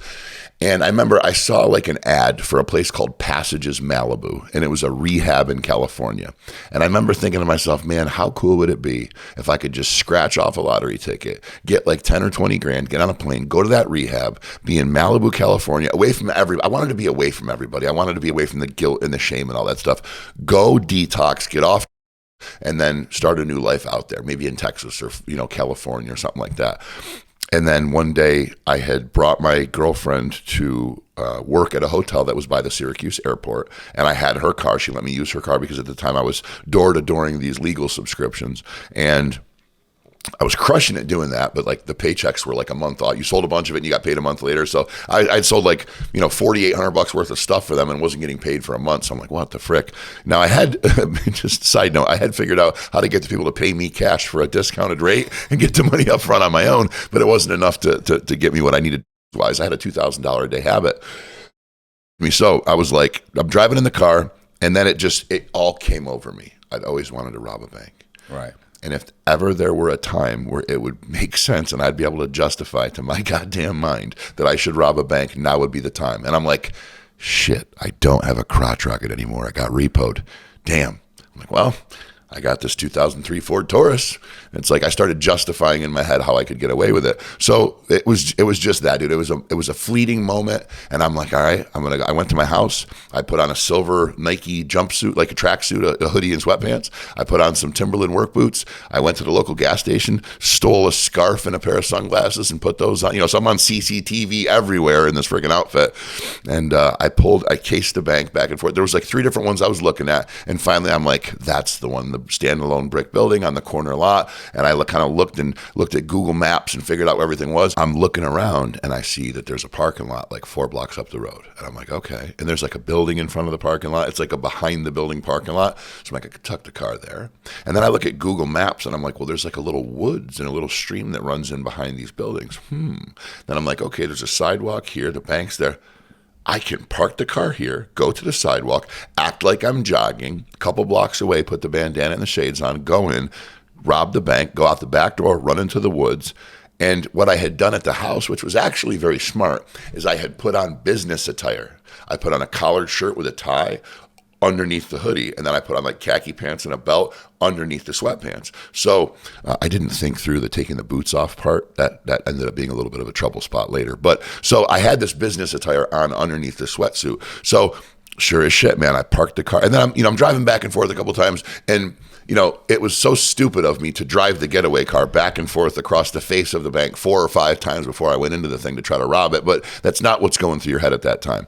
People ask me, well, you're just so high on, that's why you did it, and your mind was cloudy, and no, I had no in my system. I was sweating and withdrawing and aching. I needed freaking dope, man. But there was like one guy that had any pills, and I knew he only had like 3 or 4 left. And I knew I could pry them away from him, but I had to do it with like stupid money. So really, if you want to know why I robbed the bank, it was because the normal stealing DVDs or, taking a wallet out of the pocket of an old man, or the sinister stuff that I was doing at that time, it wasn't, well, I did that one time, just so you know, and I felt terrible, and I've not slept well since that. But I don't want people thinking I was stealing old ladies' purses every day. But I was like, this is the only way I can get today. I have to rob a bank. And in hindsight, Matt, in my subconscious mind, I knew that something needed to change, right? I could not get off. I had tried desperately. I tried to detox myself. I had tried to taper myself down. I just didn't. It was too physically painful. I didn't have the willpower. All the emotions and everything would rush back to me in the moments of sobriety. I just couldn't do it. So I knew I was not strong enough to do it on my own, but I was strong enough to have the balls to do something that would force police intervention to make me do it, right? So in hindsight, the reason I robbed the bank is because I needed to get sober. And I knew if they carted me off to prison and threw me up in a cage and locked it and threw away the key, that I was going to have to sweat it out, and I would have no choice. That was why I did it, frankly. At the time, I needed money to get, but in hindsight, I know that it was for a different reason entirely, or at least my subconscious mind was playing in there. So I parked the car, and I start going up towards the sidewalk, man. I just remember how heavy the boots were on the pavement, right? It was like a warmer day, and I got this sweatsuit on, and I'm already starting to sweat, and I'm like, well, shit, I got 4 blocks to walk. I didn't really think this through, right? So I'm like, okay, now it's time to jog. I got to look like a jogger. And then I'm realizing I'm a jogger with sunglasses on and a bandana over my face with boots on. Now I look like ridiculous. And so then I start running to get to the bank, and now I'm like, I just want this over. I'm either going to get to the door, I'm going to pussy out, and I'm going to run back to the car. Let's just get there, and then we'll take it to the next step, right? So this was not some Ocean's 11 well thought out criminal, psychotic mastermind plan. This was just flying by the seat of my sweatpants at that time. So I get to the door, and I remember, dude, like the bar that you push to click the thing and go, it was so heavy. It weighed 1,000 pounds. It weighed nothing, but I was so freaked out, man. So I push it open, and dude, the heartbeat against my rib cage, I swear to God, I could feel my heart hitting my rib cage, and I could feel my pulse in my throat. I couldn't swallow. I couldn't breathe, because the moment I entered the facility and the door clicked behind me, it was showtime. Right. People are looking at a man who is masked with a bandana on and a tracksuit on, and he ain't there to withdraw the right way, right? Hard to explain after they. Yeah, and that was the point. That was the point of no return, when they all kind of looked up at you. And I think there was a security guard in there, but he wasn't armed, if I remember. That memory is cloudy, so I don't want to call that out. But there was some sort of administrative staff in uniform there that could have posed a problem at the time, but I chose not to pay much attention to it. And I remember looking up going, well, you're here now, buddy. You better make the call. And I considered turning around and running back out, but it was just, I knew at that point I was getting charged with something. Yeah. So it's like, we just better do it. So I kind of scanned the room, and I said, well, I think it's pretty obvious what this is based on my attire. I would like you to take the money and put it out on the counter. I don't want anything from the vault, nothing from your safes. I just want today's currency and today's deposits fanned out across the counter. No bands, no tracers, no die packs, and I need it done quickly, and I need it from 2 of you.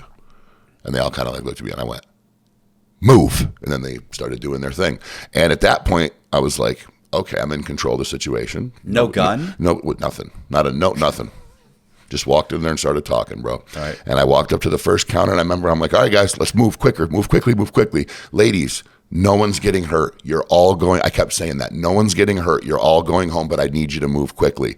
And I remember thinking to myself, well, they don't give a shit. They're not on my team. They want me to get arrested, right? I'm trying to make friends here. So I had a plastic bag from a local grocery store, and I started scooping the money and putting it in the bag. And of course, I've got gloves on. So I'm like, damn, I should have wore latex gloves or something. I had like motorcycle gloves on. Right. Obviously, I hadn't thought this very well through. But the funny part was I was executing it perfectly. They were doing exactly what I asked them to do. The money was going in the bag. I went to the second teller. I said, very good. Those ones too, because there was a little bit of extra ones and tens in there. And I remember the thought of, this is a lot of money. Once I kind of approached the bank and got to the counter, I'm like, these people probably have like a couple $100 and some change in here. Like, was this really, what am I thinking? I think the average bank robbery is $3,500. Is it really? On average. Well, I got just under 10 grand. Yeah. So I did pretty well. Yeah, you did pretty well. And I remember I later found out that there was just a couple of decent sized deposits just before I went in. Like, I literally got lucky. So I stuff everything in a bag. I close it up and I look up, I said, thank you. And I turn, I walk away, and it would have literally been perfect, except some asshole put a velvet rope right behind the third teller in front of the door. So I turn around, I go to walk out, and right like at my knee level is this little velvet rope. So it literally looked like something out of a movie until I turned, I walked, and then I tripped and fell over that. I didn't fall down, I kind of like stumbled. And I remember saying, I tried to, who put that there? Like, why it occurred to me to say that, I don't know. Like, I was trying to be funny. I think it was just inside of me, I felt so guilty and I felt so bad. Right. Like, I felt like a badass, don't get me wrong. Like, I'm robbing a bank. I took your money. I just got your shit. Like, I'm a bank robber, bro. But I also remember, like, these poor scared old ladies, you know what I mean? So I said that, and then I go out the back door, and I had it wadded up, and it was in my hoodie, and then I'm like, holy shit, I did it. And I kind of looked around for a minute, and it was like, and then like that music, run, do, do, do, do, do, do, do. You know that soundtrack that you always hear in those moments? So I just raced out the back and into the woods. And I remember like, I'm looking and I don't hear any sirens. And I'm waiting to hear somebody say, stop, you thief, you know? Yeah. Nothing, just birds chirping and the little stream going through. And I'm like, holy shit. So I'm like, I'm moving. And then I go to get out of the woods and I'm like, well, I can't come out like that. Okay, so I take the hoodie off, and then I go to get the sweatpants off, and I can't get it over my boots. So I'm like, what the? I grab it, and I ripped it, and I finally got the sweatpants off. So now I'm in like wrinkly dress clothes, sweaty with boots on, but I'm like, this ain't what I walked in the bank with, so at least I'm doing a little bit better. So I cross over. There's like a little bit of a rock pile. I go up the hill, and I went up to the car, and I'm like, I realized that I didn't have the keys to the car. And I'm like, oh, shit. I'd left them in the ignition. I was so freaked out by the process. I thought you were going to say they're still in the bank. No, dude. I got to go back. I got to go back. Excuse me. I left my keys. No, I'd left them in the ignition. I left the door unlocked. So I remember I opened the door, popped the trunk. I put the clothes and everything in I wadded up the money and stuffed it all in there, kind of tucked it under like where the spare tire is, closed it, got in the car, pulled out, and I didn't like speed away. I did nothing. I just put on the blinker, pulled gently out onto the street and started driving in a southbound direction towards Syracuse. There wasn't, you could hear a mouse peeing on a cotton ball, man. There wasn't a siren. There wasn't a, screeching tire, nothing. And I'm like, holy shit. Rear views, nothing. I'm like, I got away with it. So I start pulling down the hill and up towards the Mattydale area of central New York. And then all of a sudden, state trooper goes by, lights, like just Mach 7 down the road. And I'm like, and I look in the rearview mirror. And I'm waiting because I had been in many police chases between drunk driving and motorcycle chases. And, I was in a nonsense period for quite a while. So I know what it looks like when a cop goes by and then the brake lights come on and they tip up because the car's diving because he's climbing on the brakes. And then you see it spin and you're like, oh, shit. Didn't happen. It just blew right by me. So I'm like, okay. So my plan was to go southbound and then turn around and come northbound in front of all the cameras that I'd have been traveling the other way. And don't ask me why that was my logic, but I, for some reason, thought that it would be smart to come back in the other direction towards the bank because what criminal would come back to the place they just robbed, right? So that was my, ridiculous logic at the time. But I did that and I start coming back down through and I look at my rear view and here's a cop coming up behind me. And, lights and siren blaring, and it's coming, and, it's getting bigger and bigger and bigger and bigger. And I start to pull over, and I'm like, I'm going to pull up. No, I'm not. And then I'm like, and right before I stepped on the gas and went to take off, it blew out and around me and kept going. Right. And I'm like, they don't know. Right. They don't know the car. They have no clue. And I remember thinking to myself, holy shit. did I get away with this? So then I look at the time, and it's like I robbed the bank 15 minutes before my girlfriend got out of work, and I timed it like that. So I would leave there, and I did, and I pulled. I was like 3 minutes late for picking her up, and she's like, "What took you so long?" And I remember thinking to myself, "Oh my dear, if you only knew what took me so long." The bank robbery didn't go as planned. Yeah, exactly. So it took me an extra 3 minutes to knock over the bank. I apologized. She wanted to drive, and I was like, "Why don't you let me drive?" And she's like, "No, I want to drive." And I remember like, no, I need to drive because if they come after us, I need to take off. And then I'm like, do I really want to do that though? Because then I put your life in danger, and I started having, this morality it's probably conflict. She's the one driving the car anyway, so now they're looking for one person. Now you're absolutely right, and that's the conclusion that I came to. Was like, okay, well, all right, then if she's driving and I'm in the pet, yeah, go ahead, sure, you can drive. So we pull away, we start driving. She's like, "Why are you all sweaty?" I'm like, "Oh, I was just, I don't know. I forget I don't even remember what I told her, to be honest with you." And I remember she's like, "What? Why are you all like you're all jittery and stuff?" I was like, "Oh, I think I did some. I snorted a pill and thought it was or something, or vice versa." And there was so much adrenaline at that time that I couldn't tell you what the conversation or any of those details. I can simply tell you that she knew something was off, and she knew that something had transpired that was less than savory. And I remember we just rode in silence for a while, and she had that look of like resting bitch face, like, what did you involve me in? What is my car involved in? And we just drove. Then we got back to the house, and my first instinct was, that there's going to be cars rolling up on the lawn any time now, and I'm going to jail. And it didn't happen. And then we get into the house, and I remember I went in the bedroom. I changed, and I just laid on the bed for a minute, and I'm listening, and there's nothing. And I remember coming to the conclusion at that time that if they knew who I was, if they knew what had just transpired and who I was and I was involved in it, I'd be in a cop car by now. Right. I may have very well gotten away with this. So she comes in. We chatted for a minute, and I was like, "Hey, I know we're behind on the rent." I was like, "I made a couple moves. We're in good shape." And I gave her it was like $3,000 because I counted the money at that point, and there was like $9,882 or something there. And I remember being like, "Holy shit!" I thought I got a couple grand. Right. And I'm like, "Holy shit! Like, I'm in good shape. I might be able to actually get myself out of this rut." And my mind went then to getting my driver's license back and getting back in the car business. And like, it was a moment of hope for me at that point. I'm like, I did it once. I got away with it. This is the break that I needed. Let me start doing the right thing from here. But then it very quickly dawned on me that I was still withdrawing from opiates. I had no. So I immediately got on my cell phone and I started texting the guy that had. And so I gave her the money to pay the rent. And she's like, "What did you do?" Right. "What are you talking about?" "I made a few good moves." She's like, "Luke, when you hustle and sell, you make a few $100s. You just handed me $3,500 cash." I was like, "We need to catch up on the rent. What did you do?" I said, "Listen, I made a move. I made a flip. I came across a really good situation. One guy's not so happy about it. Another guy's really happy about it. We're really happy about it." And she's like, "Is somebody going to come in this house with a knife?" It's like, "They don't know who I am. They don't know what transpired." Because she knew I was into bad shit. Yeah. She's like, "Oh my God." And then she hugged me, and she was all happy. And from that moment forward, she never asked another question. It was crazy. So she went off and paid the rent. And I remember I texted the dealer and I was like, "Dude, do you got any of those?" And I asked him if he had those stop signs left. They were Apana was the, and they were shaped like an octagon. And I said, "Do you have any of those the left?" Cops will never figure that out. What's that? The cops will never figure out that code. Oh, the stop signs, they'll never know. Yeah. But it was more of like the lingo, you know what I mean? It wasn't that you were trying to code it to get it to be undiscoverable. It was more like because you knew what the frig I was talking about. So he's like, "Nope, I don't got any." And I remember saying, "Cody, I know you. You're an addict just like me. You never don't have any. How many do you have?" He's like, "Bro, I got 3 left." I said, sell me 2 of them. And he's like, "No freaking way. I'll sell you one." And they were like $20. Like, it's $40. It's double the price. I said, "Sell me both of them. I'll give you $200. And he goes, "No effing way." I said, "I'll give you $300 if you can meet," because we were leaving to go shopping at the local grocery store. I said, "If you can meet me at Tops with them in 15 minutes, I'll give you $300 for those 2 pills. And the thing was, Matt, I just wanted to get high. I wanted to forget about it. I wanted the adrenaline to go away. I wanted the anxiety to go away. I just wanted to get high. He goes, $400.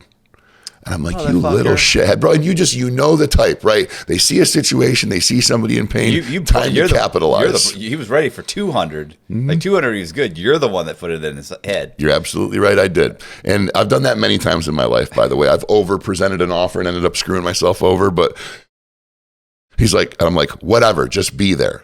So he texted me, you better be there. So, and he knew me. I was the kind of guy that did what I said I was going to do. So I remember coming out there, and I go up to the car, and he was in this little blue Kia Spectre with his Giants hat on, and he looks up at me and he goes, where'd you get this money from? Because I pulled out a knot and I peeled off $400. I said, just give me the bro. And he goes, did you rob a bank? And I looked at him, and then I went like this. And I turned around and walked away. And from that day moving forward, he knew. He knew what I had done. And he kind of, because he lived down the road from the bank. Like, we were all within 2 square miles of all of what had just transpired. Right. And he knew. But in that moment when I said that, like, he knew, dude. But he held it down. He never said a word about it. But I went into the bathroom. I remember, man. I went into the bathroom at Tops. And a half of one of those would have put me where I needed to be. So I took the coating, they had a coating on them, and I crushed it all up, and I snorted one half, and I went to put the other half in the little cigarette cellophane. And I was like, no, dude, I just robbed a bank. A half of one's not going to do it. And then I put the other one up my nose and, went and got very high and went shopping for canned goods, Matt. That was the next thing that we did after that. And to kind of put a crazy cherry on top, we're, pushing the cart through. And of course, the whole time, I'm high as a kite now, but I'm like looking over my shoulder. There's people that are looking at me. I'm wondering why they're looking at me. I'm like, who knows? Somebody's got to know, right? It's like that feeling of paranoia that something so monumental has just transpired that somebody's got to know. And they didn't, man. And then it was probably 2 or 3 hours later, right around the time the evening news came on, I get a phone call from my father. Or it was a text message, I think. And it was like, I forget what he said, but it was like, rob any good banks today? Oh my God. Yeah. And I'm like, my dad's a jokester, right? Right. I'm like, that's a hell of a coincidence? Yeah. Yeah. I'm like, LOL. No, you? Question mark. No, seriously. Did you rob a bank today? And I'm like, oh my God, the investigators called him. Like, what's going on? Obviously not. I'm shopping with Tara. What's the deal? Right. Well, just saw that North Seneca Federal Savings and Loan, open parentheses, right down the road from you, close parentheses, just got robbed by an athletic-looking, tall, 6-foot-something man standing about 200 pounds, leaving in a gold Taurus. And I'm like, oh shit, they got the description out already, huh? I was like, can't help you, Pop. I wish I did. I could use the money. Okay, son, have a good evening. You too, Pop. And then doof, doof, doof, doof, right back in the bathroom, snorted the other pill up the freaking nose. And I mean, you got to know, if my dad just saw this, how many other people saw it? Somebody's going to put it together. You know what's crazy, bro? 5 days. 5 days? I was on the run for 5 days. And when I say on the run, I wasn't on the run like you were on the run. I was on the run just in the way that people use that term in jail, meaning that I had committed the crime and there had been no recourse, and I was living my life. Brother, by the time that had happened on like a Monday, I could be getting the day wrong, could have been a Tuesday or whatever, but it was like towards the beginning of the week, and then the end of the week is when they finally caught up with me, dude. I got my license back. I went to like all over the course of 4 or 5 days. I had my father, my girl, whoever, bring me to each township that I had scoffs and I owed money in, and paid off all my fines, made my court appearances, and got all my little certificates of the scoff law lifts so I could get my license back. At the end of the week, I went to my girl and I was like, can you take me to the DMV? She goes, why? I said, I can get my license back. She's like, you got to be shitting me. Because my whole thing, and of course, as an addict, we tell our story, right? I can't get a job right now because I don't have my driver's license. The long and the short of it was, this was a reality now. I'm like, I've got them up. I showed her the receipts. Just take me to the DMV. I can get my driver's license. If we get my driver's license today, this was like on a Friday, by Monday, I will be gainfully employed making $100,000 a year again. And that, quite frankly, would be true because I had a very strong reputation for being a very, very good car salesman and sales manager in that area. And everybody knew that I wasn't hireable because I didn't have a driver's license, and most of them knew I was on. So it was Friday morning. We go to the DMV, like 10 a.m. I go in there and I just wait and wait and wait and wait. Of course, it's the longest wait ever because it's finally when I can actually get some retribution. So I get to the counter and it was, okay, you got this, you got that, you got this. No, you have one in the village of Weedsport that's not lifted. I'm like, no, I got that one right here. She's like, well, no, there's two. Like, there's not, like, I was just there asking them what I owed them. If there was more than one, they would have told me. No, there's two in the computer. Got out of line, called Weedsport. Weedsport goes, oh yeah, I'm so sorry, there is two, but you paid them both. I have to lift it in the system. I'll lift it now. It's going to be 24 hours. And then you'll be able to go back. I'm like, can you please fax over a letter or something? Like, and that was the negotiator in me that kicked in. Right. I'm like, no, there's got to be something. This lady just needs you, not me, to tell her that this is valid. So put a court seal on something, sign it as the court clerk. Oh, I'm not the court clerk. I said, ma'am, this woman doesn't know you're the court clerk. Please, could you just sign? I said, do you, in your heart of hearts, know that I don't owe you any more money? Yes, I do. And I started closing her. I was confining her and closing her. I said, do you know that now that I've paid you, that I'm legal to drive in your jurisdiction? Yes, you are. So then would you please simply write that? Just write, you don't have to sign it, court clerk. Just write, Luke Lunkenheimer has paid the appropriate scofflaws and is legal to drive within our jurisdiction based on the scoffs that he currently has. Signed, Eleanor Smith, court employee. Right. And she goes, if it'll help you, I don't know if it'll help. I said, ma'am, it'll help. Just send it over, please. So she did. She faxed it over. We waited like 10 minutes to call you up. Lunkenheimer. I go up there. Okay, the Weed Sports sent over the thing. You're clear. I'm like, and she goes, and here's your driver's license. And nice. Bro, it just, this warm wash came over me because finally, for me, dude, like not having my driver's license was like kryptonite because I was a car salesman. So I get it in my hand. I've got my driver's license. So we leave the DMV, the hug, my girlfriend's all happy. We're all happy. So we start driving. She's like, oh, I got to pick up laundry at the laundromat. I said, okay, do whatever you got to do. I don't care. I got a driver's license now. I'm happy. And I remember, dude, when we're leaving the DMV, I look and I'm like, man, there's a lot of unmarked cars here. There's a gray one over there. There's a black one over there. And then I think to myself, well, the police depot's right around the corner. Maybe they're just stopping for coffee or whatever. And I swear to God, as we left, a couple of them pulled out. And then I went from being a normal member of society who wasn't a bank robber 5 days ago, right back into bank robbery. Right. And I'm like, oh, shit. And then I looked and I observed, and no, they went their different way. I'm like, okay, you're paranoid, Luke, relax. Your life's better now. You're going to be fine, right? So then we get to the laundromat, and we go in there, we get our clothes, and I look, and I'm like, looking outside the window, because it was all glass front, and I'm like, that was the same two cars. And my mind is now, I feel, playing tricks on me. I feel like I'm paranoid. I feel like I'm stressed out. I robbed a bank 4 or 5 days ago. I'm seeing things, right? And I go back to her. She's like, what's wrong? I'm like, nothing. I swear I saw something. No big deal. So we get the clothes loaded up. We get in the car. We start pulling out of the laundromat. The laundromat's like 3 blocks away from where we live. We pull into the driveway, right up by the tree where we normally park. The birds are chirping. I can hear the gravel crushing beneath the tires. And I open the door, and next thing you know, unmarked here, Taurus there, Tahoe there, Suburban here, Taurus, Impala. It was like 7 cars, bro. And I'm like, oh, shit. I'll never forget. Snap. She looks over at me and says, what did you do? I said, I don't know what you're talking about. I don't know what this is. Just do me a favor. She goes, what? I said, don't say a word. She goes, about what? I said, about nothing. You rah, rah, rah. And she goes into the house, and she just stormed off. Like, they're telling me, wait, stop that. And she's giving them, like, they didn't mess with her. Like, she could tell how pissed off she was. She goes off and she storms into the house. And I come out, are you Luke Lunkenheimer? I said, why? Who's asking? Obviously the police. I said, okay. What do you mean, am I Luke? Why? Who? Is this the police or the FBI? No, this is the police. Oh, okay. Yep. So I don't know if this is true or not, but I had read before I robbed the bank that if you rob more than 2 tellers, it is a federal crime. Something about FDIC insurance or the dollar amount or the amount of people involved. I don't know. I never understood the logic behind it, but I read it on like 3 or 4 different forums or Google searches or whatever. Because I did a little diligence before I went in and did this. I tried to be smart about it to some extent. So that's why I only robbed 2 tellers. But no, it was local guys, man. It was City of Syracuse PD, Onondaga County Sheriff's Department. So they're now at the point where they're telling me I'm Luke Lunkenheimer. And I'm like, well, if you know I'm Luke Lunkenheimer, why are you asking me if I'm Luke Lunkenheimer? They kind of looked at each other. And I'm thinking to myself, this is the most Mickey Mouse freaking rodeo that I've ever seen. Like, I would figure it would be more well executed than that. You know what I mean? And I remember thinking to myself, like, are these guys rookies? Or like, what's the deal? And then it dawned on me, they might not know that I did it. I might want to just keep my mouth shut and lawyer up. Yeah, I was Yeah, that's what I was thinking the whole time. It's like, so far, like they don't have you. They got you on camera, but they don't have you on camera. Bro, they would have rolled up and cuffed me if they knew it was me, right?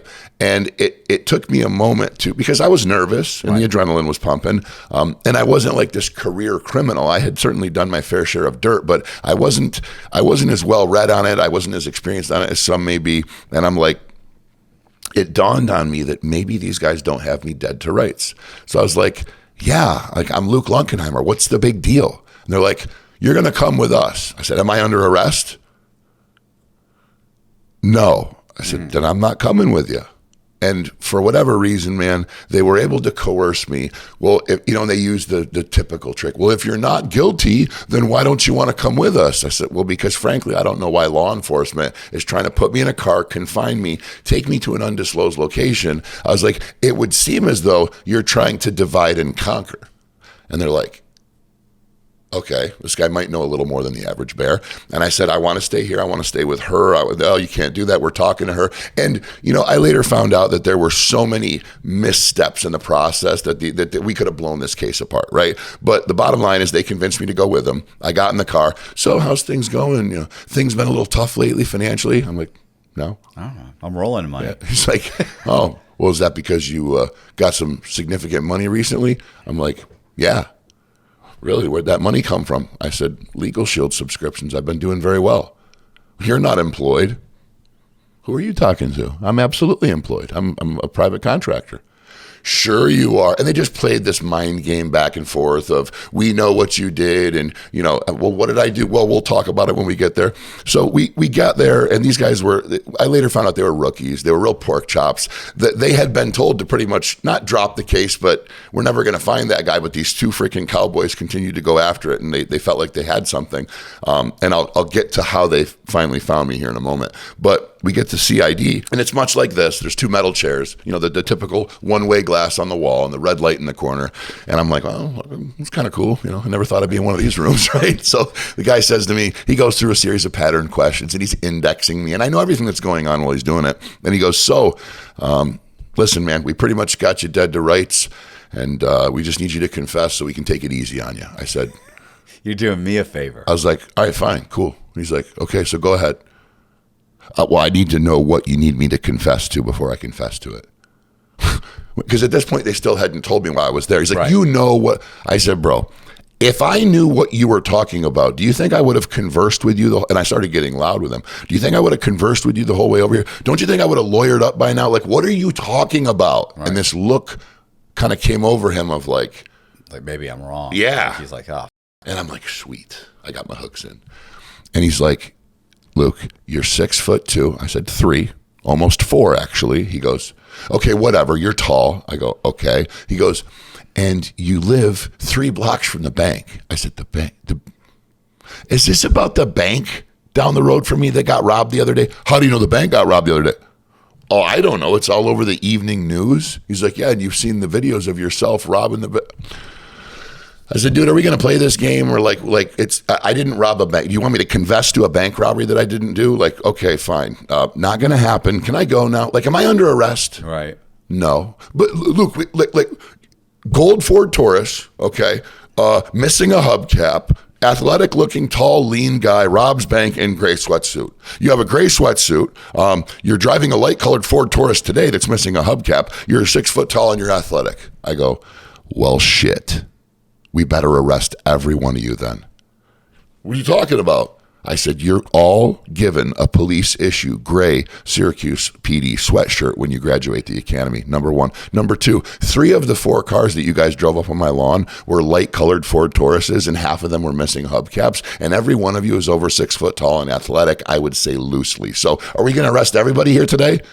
And that same look hit him again. Right. And he's like, huh. Yeah, you think you're pretty smart, don't you? I said, no, dude, I'm just really using common sense and logic. At that point, he just kind of got a look of frustration, and he got up, and I said, and he went to walk out, and I said, bro, am I under arrest? No. I said, then I want to go. Yeah, all right, fine. You got us beat, man. Let me just, I'll just go talk to the sergeant and we'll just get the paperwork and process you out and you'll be out of here. I said, bullshit. You didn't process me in. Yeah. You don't need to process me out. And I get up and I start walking towards the door and he kind of like, now he gets nervous and he puts his arm up. I was like, you can't trap me in here, bro. Like, I'm not arrested. Let me go. And then he pops the door. He's like, he's trying to go. He yells down the hallway and they're like, cuff him. And I'm like, holy shit. And I remember thinking to myself, no one's ever going to believe this. They're breaking the law right now. And then I later found out that when they said cuff him, it was because they had finally gotten my girlfriend to sign the appropriate statement that they needed against me, which all they did was coerce her. They just said, a bunch of stuff and then said, here, sign this. I looked over the statement later, but it was the biggest pile of poppycock. They used words she didn't even have in her vocabulary, and she was just pissed off, so they had her sign it, Right. And that's what they locked me up on. And the lawyer that they appointed me was like, dude, there's holes all through this thing. Like, you could literally pretty much walk if we take this to trial. And then I had to, like, at that point, that was after a couple of days of visits and my dad showing up and looking at me like he knew I did it. And, my girlfriend's dad showing up and asking me if I did it and telling him that I did, and then realizing that, they were going to, in order for me to beat it at trial, and I really believe I could have, and the lawyer basically told me we could have, and they had started me with a 7 to 14, plead that down to a 3.5 to 7, down to a 2 to 4, down to a 1 1/3 to 3 or what. Like, they just kept dropping. And finally they got to the point where if I had pleaded to a 6-5 split, which was 6 months 6 months in county jail with 5 years of post-release, that I told them I would do that because by that time I had enough time in that I would get time served. I would just walk, right? So at that point, I'm like, okay, criminal conviction. They've got it down to an E felony or whatever it was, whatever the lowest one was. I can walk in courtroom, plead to this, and go home. That's all I cared about, right? And at this point, I had sobered up. Like, I'd been in there for months, and I was, the pills were out of my system. I was clean. I'm like, okay, I can do life now, right? And you have your driver's license back, 100%, and which they took, but. I just remember, and this was kind of the turning point of my life where I started to actually have a moral compass and I started to actually care about people and my ripple effects on them and the decisions that I was making and the pain that I had put people through. And I remember the lawyer looks at me and she goes, we can take this to trial. They'll put your girlfriend on the stand. They'll put your dad on the stand. They'll put all these people on the stand and not one of them can place you there. And there's nobody that can place you there. There's nobody that can place that money in your hand. She goes, there's reasonable doubt everywhere. You can walk. And I'm like, man, put her on the stand. They're going to badger the shit out of her. They're going to make her cry. Put her dad on the stand.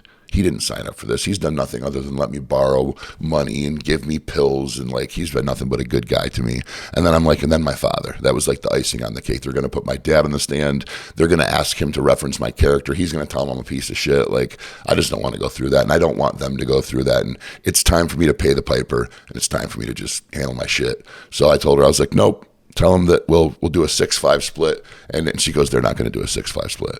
And I said, why? She goes, because this district attorney has said he will either go to trial and lose or he's not going to go below state time. So you must do state prison time. You must be tagged with a felony. Otherwise, he's going to go to trial.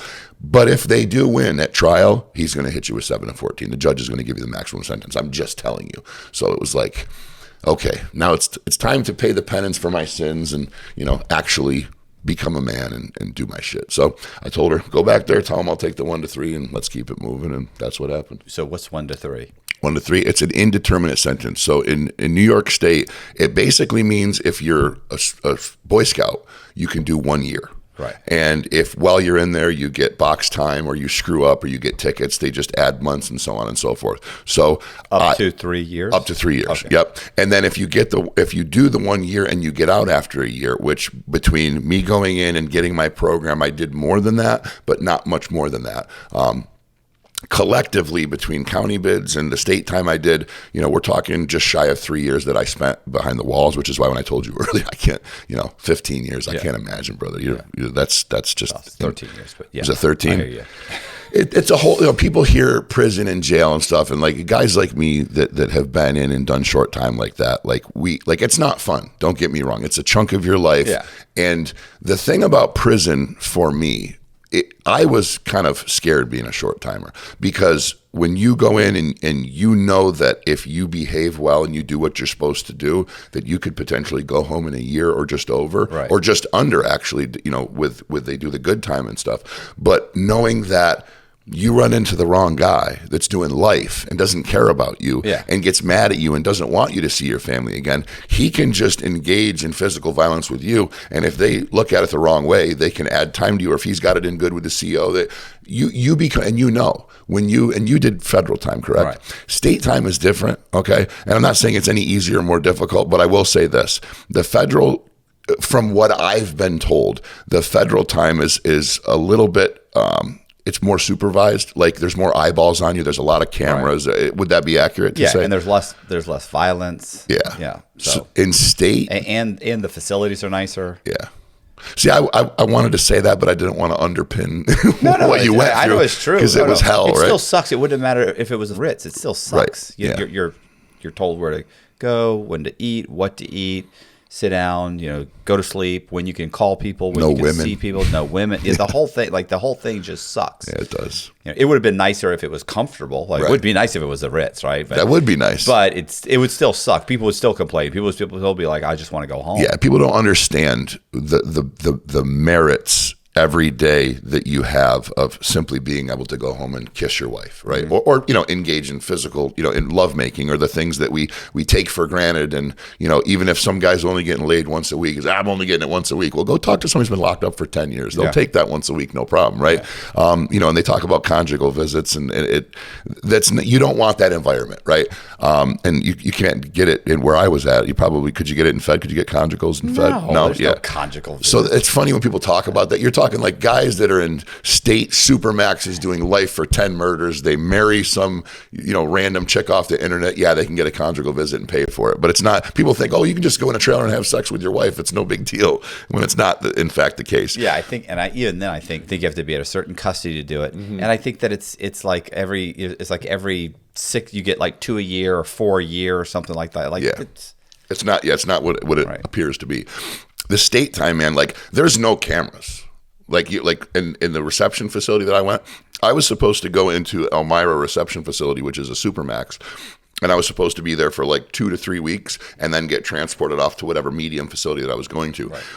I ended up there for, I believe it was nearly 6 months. So I'm a guy that robbed a bank non-violently, in for my first felony, and I'm in with murderers, rapists in a supermax facility, right? So when we talk about hard time and difficult prison sentences, it wasn't the duration of the time that I was in there. It was the volatility of the environment that I was in. I shouldn't have been in that environment. Excuse me. I should have been in and out of reception. I should have been to a medium. I should have been doing my time. But somebody, somewhere along the way, they tell me, misplaced my paperwork, or my paperwork got mixed in. I ended up there for like 6 months, man. And then I got granted a shock camp, which meant you get to go to shock camp. And if you do shock camp successfully, it's a paramilitary boot camp. Yeah. You go there, some guy screams at you, calls you, a jerk, and says he banged your mom all morning, and all that shit, and push-ups, and throw your mattress out the window, and chain gangs and all that stuff, which I did all that. But that's meant to get time off your sentence, okay? By the time I was given the shock program, I actually ended up doing the same amount of time that I would have done without the shock program. I just did 6 months of it in living hell. So I literally was supposed to go into a medium facility, or to a reception facility, for 2 to 3 weeks, go to a medium, and go to the medium for like 7.5 or 8 months, or whatever the good time would have been, and gone home. I ended up going to a supermax for the better part of 6 months, then getting transported to the Lakeland shock reception facility, where they still make you do the shock program, all the military stuff, but it doesn't count off your time because you're not in program yet, and then getting sent to the shock program. So I ended up doing more harder time than I was ever supposed to do. And it was because I was supposed to be going home early on the shock program. So reality is, I should have done 6 months plus the 3 weeks of reception. I ended up doing like a year, like just over a year by the time it was all said and done. So I can say this: I would have rather done 2 years or 3 years in a medium facility, just bidding and working out and doing my thing and eating and whatever, than going to hell for a year straight. I will say that. But of course, now in hindsight, it was character building. It certainly taught me how to move in the rougher part of prison. I met some people that were interesting individuals that ended up going in a very bad way, losing their program and going back to prison and doing more time than they would have done in the first place. I also met some guys that the correction system, like myself, it worked. It showed them, I don't want to be here. This is what happens when you screw up. Like, either change your path and do something different, or continue to be a recidivist and come back to this environment. And it did its job on me, man. You'll never catch me having some guy screaming in my ear, throwing my potatoes across the room, calling me a little bitch, and it's never going to happen again. You're never going to catch me putting myself in a position where they're going to take my freedom, and I'm certainly never going away from my wife and kids. So the correction system worked on yours truly. Yeah. Oh, yeah. I was going to say, me too. I'm good. I'm all good. You've heard this. The worst day out here is better than the best day in there. So 100%, man. So I hear you. And the time. It's funny because like it doesn't.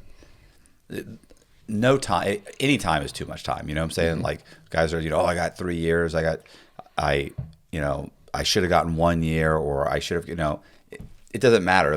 People, you always feel like there's only like 3 people I know. No, sorry. There's only 2 people I even know that ever, when I asked them how much time they got, everybody says like, well, I got too much time. Like they could have given me 10, they gave me 12 or 15 or whatever. There's only 2 people I've ever met that said that they were totally okay with their time. They were happy with the time, and they got it like no, I got it easy. Like, you said 2? 2. You now know 3.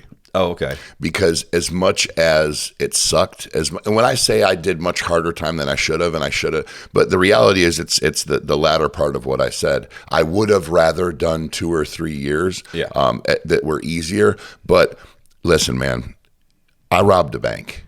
Right.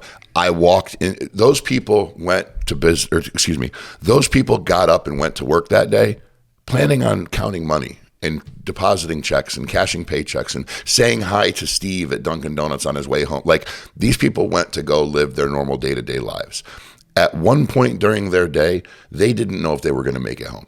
Right. They didn't know if I had a .40 caliber tucked in my waist. They didn't know if I was going to plug one of them to make a point to try to get the money. They didn't know if there was a team of guys that were going to run in behind me, kick them all in the head, and take the vault. They didn't know, and it's the not knowing sometimes that is so PTSD inducing and so mentally difficult for individuals. Like, bro, you've done some badass shit in your life, right? Like, you've done things, and your balls have hung lower than most people would ever consider in their entire life. The shit that you did, like, and I'm not glorifying criminal behavior, but what I'm saying is, man, it takes a certain type of to do what you did. Like, when I heard, and it's just reality, bro. Like, and again, I'm not trying to glorify what you did. I'm just saying, bro, like, there's people, and what did I say, to Jess before she went to work? I was like, what you did fascinates me. It requires a high level of business acumen. Take what you did and apply that to a high level Fortune 500 business in some sort of financial strategy to try to cut a corner or save some time or make some money, bro. And you're a millionaire investor who's revered by Fortune 100 companies, right? No, whatever in your life, whatever time your compass pitched and sent you on the wrong direction, you ended up doing that same work, but just for the wrong reasons. Bro, you found a way to make millions of dollars to your pocket, right? Yes, you broke the law, but I venture to say, and I can say this with absolute confidence, that if you had the right mentorship at the right time and the right guidance, you could have applied that same skill level and that same acumen to leverage millions of dollars. Maybe not 10, 20, 30, 11, whatever million it was, maybe 1.6, maybe 800,000, maybe 2.3, because it's always harder to make it the right way than it is the wrong way. And that's why it's called breaking the law. Yeah. But dude, somebody of your mental structure and your capabilities does, like, look at what you're doing now. Like, to you, this is your podcast. This is what you do. It's just your thing, right? Bro, there's people watching this. They're like, Matt Cox, bro. Like, holy shit, he's a superstar, bro. And like, his podcast, it is ridiculous. But you want to know why though, bro? It's because you have the low hanging fruit to say, there's two things about it, man. It's the ability to take a risk, okay, and say, I'm going to dash into the fray. I'm going to pursue this thing, and I'm going to kick ass with it because I believe I deserve a seat at that table the same way every other does. It's the same way as I showed you that text message from one of my employees. Dude, you're going on Inside True Crime with Matt. It's like I was going to jerk off Donald Trump. He's like, dude, I can't. That's the most incredible thing you've ever told me. Like, I don't know if jerking off Donald Trump would be a positive thing, but my point being, I just kind of rolled off the tongue. But my point being that it was like some sort of magnificent feat that would be, unmentionable for a period of time. But the point I'm trying to make is this: you resonate with people at a very high level that have interest in what it is that you talk about and what you do, okay? And you are a celebrity in that space to them, okay? Right. I get people that engage, like I just had several the other day. We're running stronger ads now. I'm building my company. I'm leveraging social media. Man, I'm on the plane and I'm in my CRM, which is your customer resource management or whatever it is. It's an acronym for how you handle your customers and communicate with them. And this guy's like, wait a minute, I'm actually talking to Luke, Big Luke. Right. I'm like, yeah, this is me on my, first class plane seat on Breeze Airways. Yeah, it's like, what's up, man? Yeah, he's like, I can't believe I'm actually talking to you. Bro, I've been following your stuff for a year now. I'm selling 4 cars a day instead of 4 cars a week like I used to. Like, thank you so much, da-da-da-da-da. I can't believe I'm talking to you. And it's like, okay, so I've had a significant impact on the life of this individual. Why? Right. And it goes right back to what I just said. I had the balls to say, I'm going to chase this thing and I'm going to do what I want to do. I had a certain level of business acumen that I paired with that ability to take risk and that tolerance for it. And then I just forced myself into that ecosystem and tried to take over, and I am. So I'm simply saying all that to say this. You did an incredible thing. It was a bad thing by virtue of how society views it, but you still did an incredible thing. And then you made it through 13 years in federal prison. Bro, most people would crumble. They would check into PC, they would cry, they would write their mommy. They wouldn't be able to handle that. I feel like okay? I did all that. it just happened. I just ran out of the clock. Right. But what I'm saying is this. The people that I've met that have done some of the most dastardly crimes, done some of the worst abuse of narcotics, done some of the most, and really it boils down to kind of the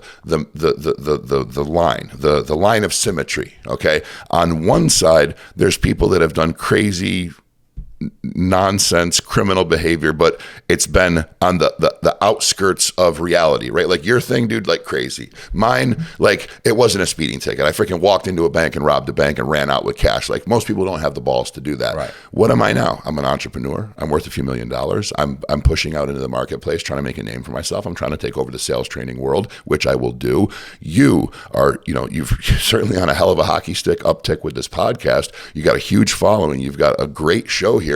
And you're replanting that seed and you're watering it and you're growing it for the right reason this time. The only difference between that line of symmetry is on the right side, we'll call it the logical and the lawful side. It takes longer to grow that seed, I think, right? On the other side, that seed grows a lot faster and it grows, a lot quicker and you can use it a lot better, but it's a pot plant that you can get in trouble for, where on this side, it's a beautiful rose garden, but it takes a lot more time to transplant, right? So, kudos to you, even though you did some dark shit, but dude, there's not a lot of people that would have done what you've done. I don't think there's a lot of people that would have done what I did either. Well, yeah, I appreciate that. I was going to say that I always get guys in the comments. They're like, if you just applied that same amount of enthusiasm and knowledge to, the right side, you'd have made, just as much money. No, you wouldn't. No, absolutely not. You wouldn't have. No. Like fraud is it may be way more dangerous, but it's way easier. That's why it's against the law. Right, exactly. Way easier to do. Yep. But yeah, you're right. I probably would have done something. Obviously, what they do is they apply then if you'd done it the right way during that span of 13 years, what would have happened? Then I wouldn't owe $6 million in restitution. Right. Which I've got it down to Is that what it is, dude? No, I got it down to 5.7. Okay. I'm good for it though. So, I wouldn't owe that money. I probably would have, a ton of real estate and have a ton of money and be worth a pretty penny, but that didn't work out. And as far as a podcast, it's like, I think that, I think that I'm the kind of person that's always going to make the best of a bad situation. Like I told you when I went to prison, like it really was like the first week or so, I bitched for about a week or two. I had a conversation with my cousin, and then kind of read for about 2-3 years, and then kind of started thinking like, you're getting out. I mean, you're getting out someday, but you're going to do some time. Mm-hmm. You better think of something you can do here that maybe can help you on the outside. And by that point, guys were telling me to write my story. Mm-hmm.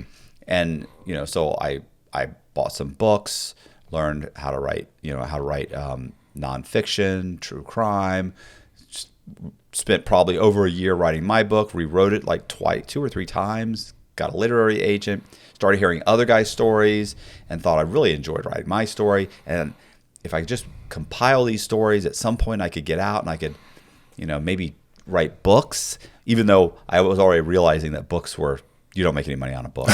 and then I thought, and then I happened to get some guys I wrote a synopsis, and I got some guys. I wrote a guy named Ephraim Deveroli, his story, which is, did you ever see War Dogs? Yes, so that's Seth or Jonah. Is it Jonah Hill? Yeah. So Jonah Hill, Ephraim Deveroli. That's him. Yeah. So I wrote his memoir in prison. Did he really come out with the dude stealing pot and get the gun? And no, that's hilarious. It's all bullshit. that whole movie's ridiculous. But I wrote that story, and then while I was writing that, and my book came out, other people saw me, of course, following him around, taking notes. Yeah. And so then a couple other guys. So the movie War Dogs is done It is not based on my book. No, but it's based on Ephraim Deveroli, whose book you wrote. Yeah, I wrote his memoir. Bro, start giving yourself credit for the shit that you do, man. Well, yeah, but look at what you did, bro. See, what happens is that turns into, I know the guy that wrote War Dogs. So I'm always very specific. Like, I didn't write the movie. Right. Even though I'll tell somebody over and over again, then they'll, hey, this is the guy I told you about. They're like, bro, you're the guy that wrote War Dogs. No, not the guy. So, and the movie isn't actually based on Deveroli. It's based on David Packhouse, which was Miles Teller in the movie. The one that was trying to sell the sheets to the medical places? Yeah. Yes, which I had him on my podcast. No shit. Yeah, got like 500,000. Really? Yeah, it's great. So, but anyway, so I wrote his. And then the guy started coming up to me going like, bro, you're writing this guy's story? Like, can I read your book? And sure.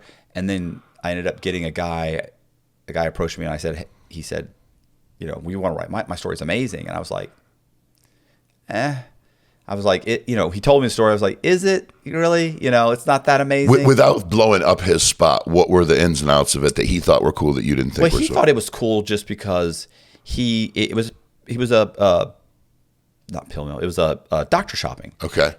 So he tells the story real quick. It was like not great, And then as we started, he kept bugging the shit out of me.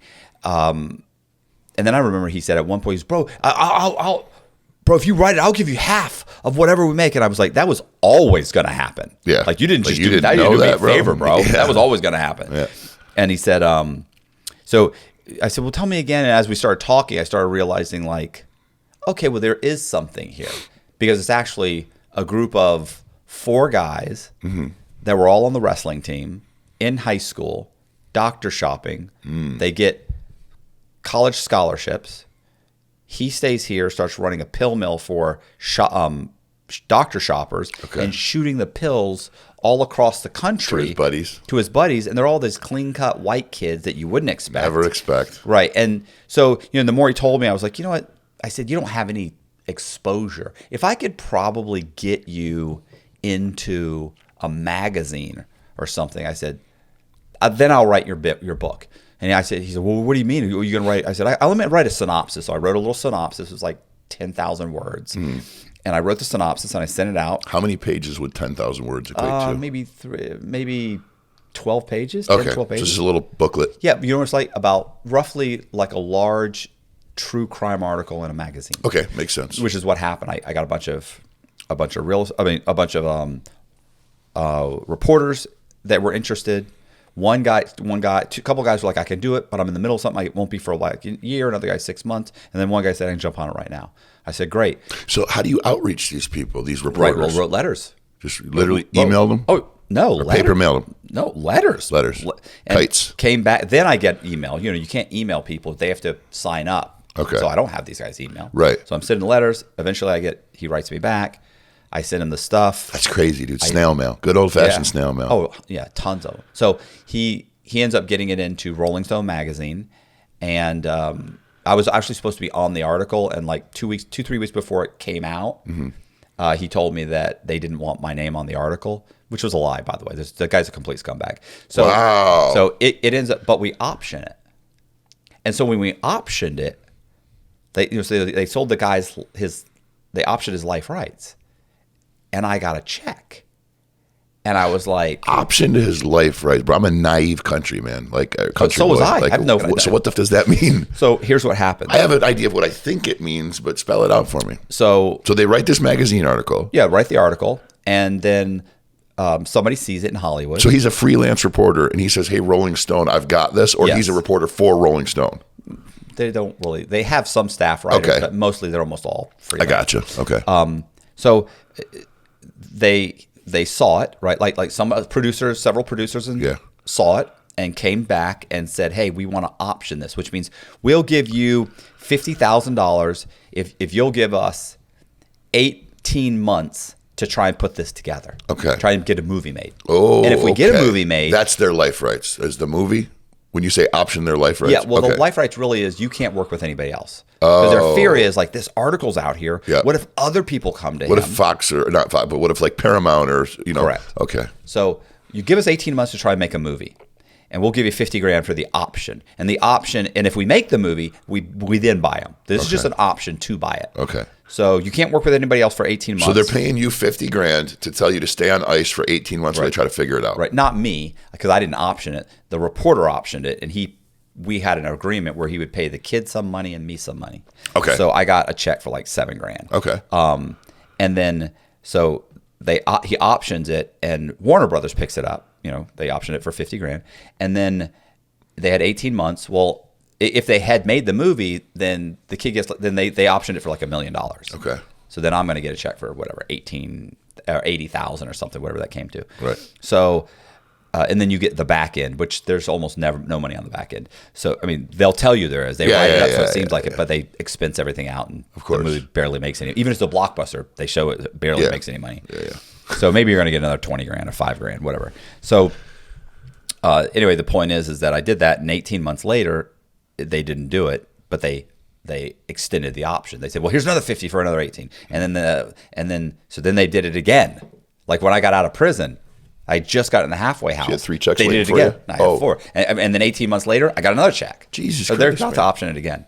So the point is that when that happened, I was like, this is a thing. This is a thing. These guys' life rights are worth something, but they're only worth something if it's written down and published. Right. And later found out that, and I actually found out during this process, was because initially the guy didn't want to put it in Rolling Stone magazine.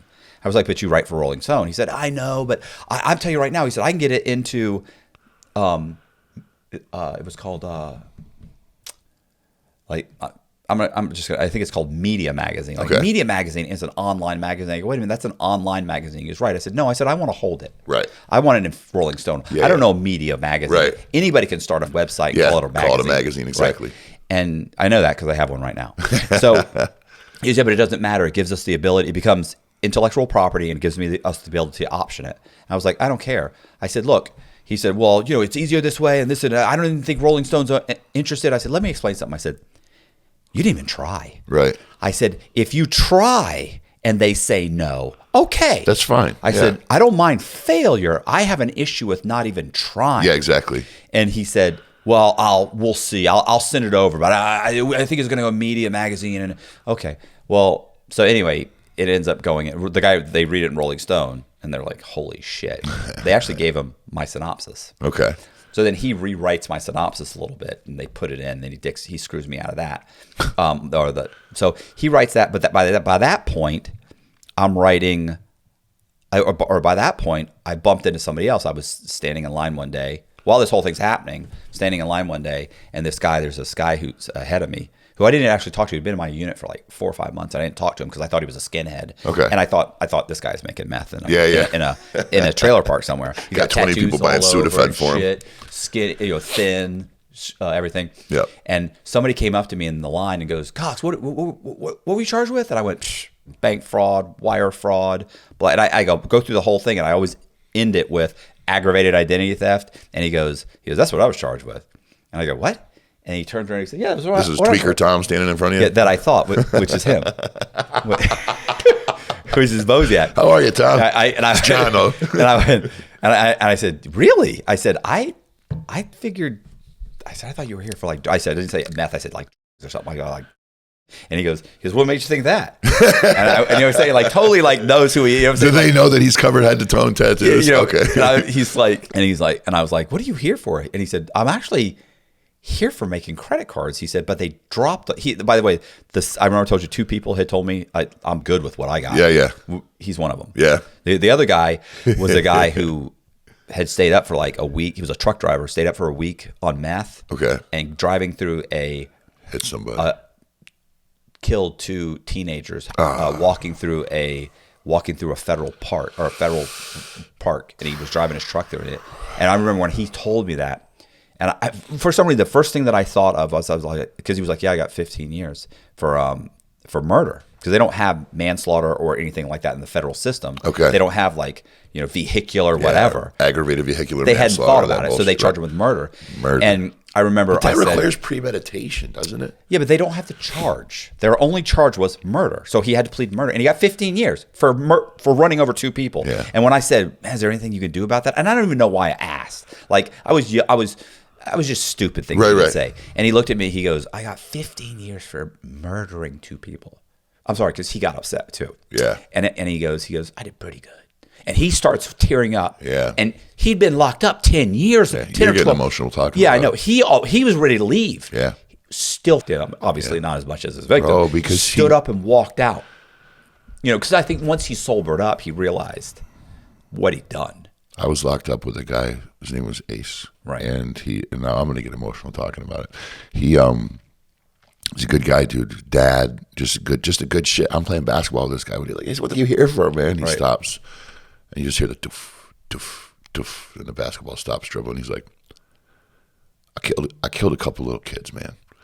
And I'm like, like just weird silence and everything. And I'm like, well, and then another guy pipes up. He's like, Ace, take it easy on yourself. He's like, man, listen, I can't remember, but it was somebody on the side of the road changing a tire, and their kids were standing there, talking to daddy while he was changing the tire, and he was on the nod off of dope or something like that, came up over the hill in the shoulder, just plowed through the 2 kids and their dad, left the father alive, crushed the 2 children, and he's a father. Right. So, and he got 7.5 years for that. And I remember he came back from sentencing, and he was just in his cell, and he was screaming and hitting the walls and yelling. And finally he calmed down, and I was like, bro, like 7.5 years, man, I don't know what to tell you. I can't imagine. He's like, what the f*** you talking about, Lunk? He's like, they should have given me life. Right. And I'm like, holy man. And so I don't know what he was going through. I've never dealt with it myself, but I saw it in the eyes of that guy that I met. And dude, like, when you've taken the force of life from another human being, and that you've taken somebody that other people love and cherish, and these were just 2 kids walking through a park. Dude, the black cloud that looms over that guy every day of his life, I can't possibly imagine what he goes through. What's so funny is there's so many other people that it doesn't affect them at all, and they can them and that, and it's not. Those are the people with the cloudy eyes. Yeah, those are the people that are just complete psychopaths. And then there's the guys that it was a genuine mistake. They did they trade places in a second. Right. Take me, give them their kids back, give them their dad back. But those are the guys that suffer the most. You know what I'm saying? The guy who doesn't give a fuck. He'll go play ping pong and play spades. Right. He doesn't give a shit. But dude, like that's another thing, man, that people don't understand. I don't know if you go through this, but I go through this a lot. Even though I was short time and I've been out a long time, man, a decade now. But I like when I got somebody driving next to me in a car and they like cut me off or something like that, and I look over and they're like, you jerk off, and I'm thinking to myself, I could backhand you. And if I used everything I had and got you in your temple, I could probably end your life. Right. And you're flipping me off through the window, calling me a mother effer and this, that, and the third. And the old me, like I'd run them down. And then when they pull over, I'd get out and they'd be like, Yeah. Well, my bad, and get back in their car and go. But I don't live that life anymore. But the reason I say it frustrates me, and I go through this, and John, you probably go through this too, man. But you hear these people, and we were talking about one of them earlier, okay? Right. And they lip off, and they just yap, and I'll smack you, all this or that. You've never seen somebody walk up to him and go, "What'd you just say?" I said, "I'll kick you." Okay. And then they walk away. And then when you're sitting there quietly reading your book, all of a sudden you hear, and you look over and you see arms up, bing, bing, bing, bing, bing, bing, bing, bing, bing, bing, and then just the blood start to flow out. And you're like, before you can even realize what's happened, you realize that guy went back to his cell. He got the stick. He came back. He grabbed the guy's wrist, threw his arm up in the air, and tagged him 20 times before he even knew what was going on. And now he's bleeding out. He'll never speak again. He'll never have another visit, never have another commissary. He's not going to see his release date. He's dead, chalk line body on the ground because he lipped off and said the wrong thing to the wrong person. I am 6'4", 280 pounds. You'll never hear me talk like that to another human being. Doesn't matter how big, small, what color, none of it. You want to know why? Because I've seen somebody's life end because they said the wrong shit to the wrong person. And I tell you what, man, like, I don't know if you go through that when you see people talking shit, like, to other people or lipping off or giving fingers through the window of their car. Like, does that bother you at all? Like, do you ever say to yourself, like, you have no clue what that person could be capable of? Why are you doing that? I mean, to me, when that happens, I have that instant, that first anger, and then it drops immediately because I just think to myself, I'm so happy to be outside. Like, you know what I'm saying? Like, you're right. The extra 30 seconds that, or you know what? My fault that you cut me off. Yeah. Or that I'm always like, I'm just so thankful to be here. I don't let it get now prior to prison, I would have gotten upset. I've done the whole running and screaming, chasing someone down at a gas station. I don't even mean as much with you. I mean, when you see people act that way to other people, I've seen people I've seen people lose it on the street and thought, what are you doing? Like, what do you?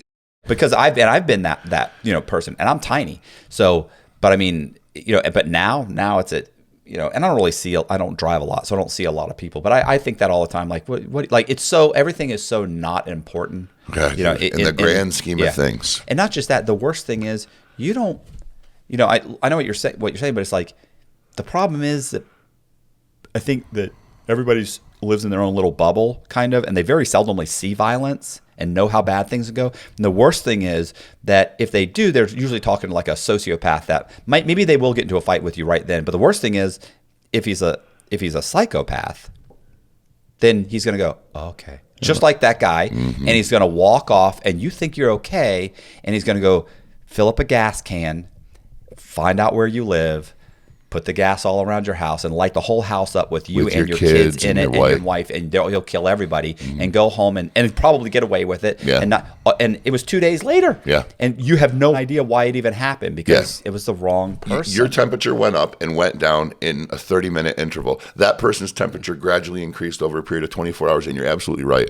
And what it is for me is I have this instinct or this desire to go to somebody and be like, you have no idea what you're doing because of like what I've seen and what I've been through. And, I guess it's an instinct to try to help maybe, or maybe it's just because I'm so sick of hearing people talk shit and not do anything about it. I think that's what it is, man. I think that and you know what it is, and not to go off on a tangent here, but it's the culture of social media, right?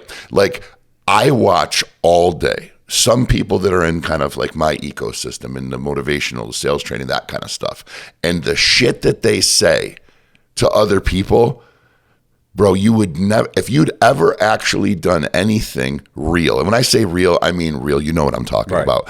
If you'd ever done anything real, experienced anything real, ever been in that situation, ever been surrounded by those kind of people, ever executed on that type of path, you would not be saying that shit to that person because you know full well at a moment's notice, they could pull a gun out of their back pocket and end you right then and there, no questions asked, and not think twice about it. And then I see these people leaving comments in the comments section, like, oh, like on my stuff, man, like I'm a sales trainer, I'm 6'4", I'm 280, I'm 40 years old, and I'm this big. Yeah, of course, I use testosterone replacement therapy. Right. Like, you can't not, like, it's funny because they go, oh, Mr. Testosterone Trainer. It's like, duh. Yeah. Like, do you think you're calling out something that nobody knows? I think you don't understand how stupid you look by saying that when the rest of the world was like, well, yeah, obviously he's 40 years old, 6'4", 280 and got, 20-inch arms. Yeah, well, 19 and a half. They'll be 20 soon. But, of course he does. You know what I mean?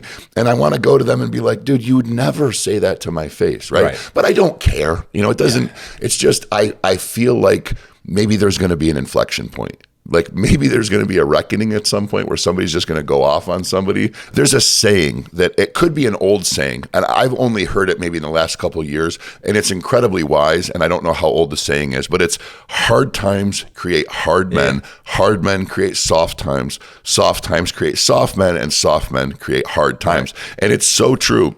And when I go to my kids' Little League game, and I see a team of 11 kids, 2 or 3 of them are tan. They've got hair on their legs. They've got calluses in their hands. They look like me when I was growing up on the farm playing baseball and tackle football and a kid, right? Yeah. And then the rest of them are pale white. I can still see the imprint from their video game headsets in the side of their head. They've got their gamer tags on their backpacks.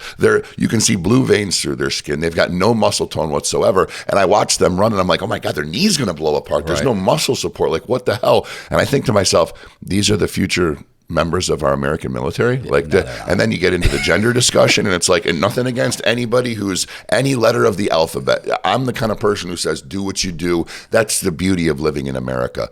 But don't for 1 second think that just because you have the freedom to be whoever you want to be, that also makes you as capable as somebody else who's built completely different than you. Like there are physical lines in the sand that don't get blurred. They're just reality, right? And regarding his statement about some sort of inflection point or some sort of critical mass that we're going to hit. America is a big giant bullseye for the rest of the world. Here's what Americans don't understand, okay? We set the standard, okay? Most Americans don't understand that when you go to Europe, when you go to Australia, when you go to Asia, American companies like McDonald's, Burger King, Pizza Hut, Pepsi, Coca-Cola, they're just as prevalent there as they are here. We set the standard for the rest of the world, okay? There are other nations that don't participate as directly in their relationship with us, obviously, and there would be adversarial nations. But the reality is this, Elvis Presley, if you go to the UK, they know who Elvis Presley is. You go to Asia, they know who everybody knows who Elvis Presley is. Everybody knows who Snoop Dogg, Dr. Dre, Eminem, Elvis Presley, Ellen DeGeneres, Tom Brady, Dwayne Cruise, Johnson, Tom Cruise. You go down through the list. Everybody who is a prolific celebrity in American society is known all around the world, okay? Only until recently does everybody know who Cristiano Ronaldo is, right? And then all of a sudden it's like, well, we know who Lionel Messi is as well. And then, okay, well, all of a sudden we know who Mr. Good Guy is or Good News or whatever on Instagram. And it's like, now all of a sudden there's these little sprouts popping up from all around the world of people who have said, well, the American stronghold isn't quite as strong as it used to be. Let me see if I can stuff myself into that landscape a little bit. And social media and the internet has allowed them to do that. Now we have other countries, like especially post-COVID, that are like, yeah, let's not follow the American lead on this. Let's do our own thing, right? There's just a turn of events that's starting to happen. We have, for such a long period of time, taken it for granted that we are the world power. We are the big swinging you-know-what of the universe. It's the United States or bust, and that's just the way it is. It's just like being in prison, bro. Like there's the OG on the yard, and it gets to a point where somebody goes, bro, OT is like 63. Like he can't fight the way he used to. He can't riot the way he used to. Like, and then somebody challenges him. And then once that challenge happens, either OT wins the challenge and it stays the way it was for just a little longer because everybody understands that he still got it, right? Or OT gets challenged and he goes down, and then all of a sudden there's a new ruler of the yard. I believe we're at a point where there's certainly some people out there that are going to test that dynamic in the near future, and it's because they see internal weakness. They don't look at us and think that we're weak as a whole. They look in us and they see, okay, well, Democrat versus Republican, gay versus straight, black versus white, rock and roll versus hip hop, white versus black. They're just creating all these little mini exactly, and all these little adversarial arrangements, and they almost feel like they're by design. Not to go down the conspiracy rabbit hole, but you can back them all up and find little inflection points where it seemed like that behavior was almost induced. Would you agree? And it's like, it's gonna break at some point, you know? So you look at somebody like Andrew Tate, and not to give him free play, but shit, I mean, it is what it is. The guy has a message. Now, he did the same thing that every other social media influencer has done. He's absolutely polarized himself to a ridiculous set of values and verbiage and a way of speaking that got him the eyeballs. Yeah. Well, then you get the eyeballs on him and you pay attention. It's like, well, really, what's the message? The message is be a badass guy, be in good shape, take care of your old lady, be the man of the house, be physically fit, make money, set a standard. Yeah. Why do you vilify that? Yeah. Right? So the guy says, yeah, my wife should make me breakfast when I say make me breakfast. Well, if that's improper behavior, society will weed him out. There's this natural selection process that happens when people don't like what somebody's saying. It weeds them out eventually, right? So he's going to be a victim of his own demise if he continues to say things that people don't align with. Exactly. I mean, he does seem to be making a comeback, but yeah. So why is he making a comeback? Okay, He's slightly changed his message a little bit. He has softened himself a little bit. Well, so here's what I believe. Okay, if you talk to Andrew and Tristan Tate, okay, I've never spoken to them. I wish I could, because I would love to have this conversation with them. I believe if you were to talk to Andrew and Tristan Tate, you would speak to two extremely developed, very affluent, very verbose, intelligent gentlemen. Did you see Andrew Tate handily put Piers Morgan away on a chessboard in less than 5 minutes? Yeah.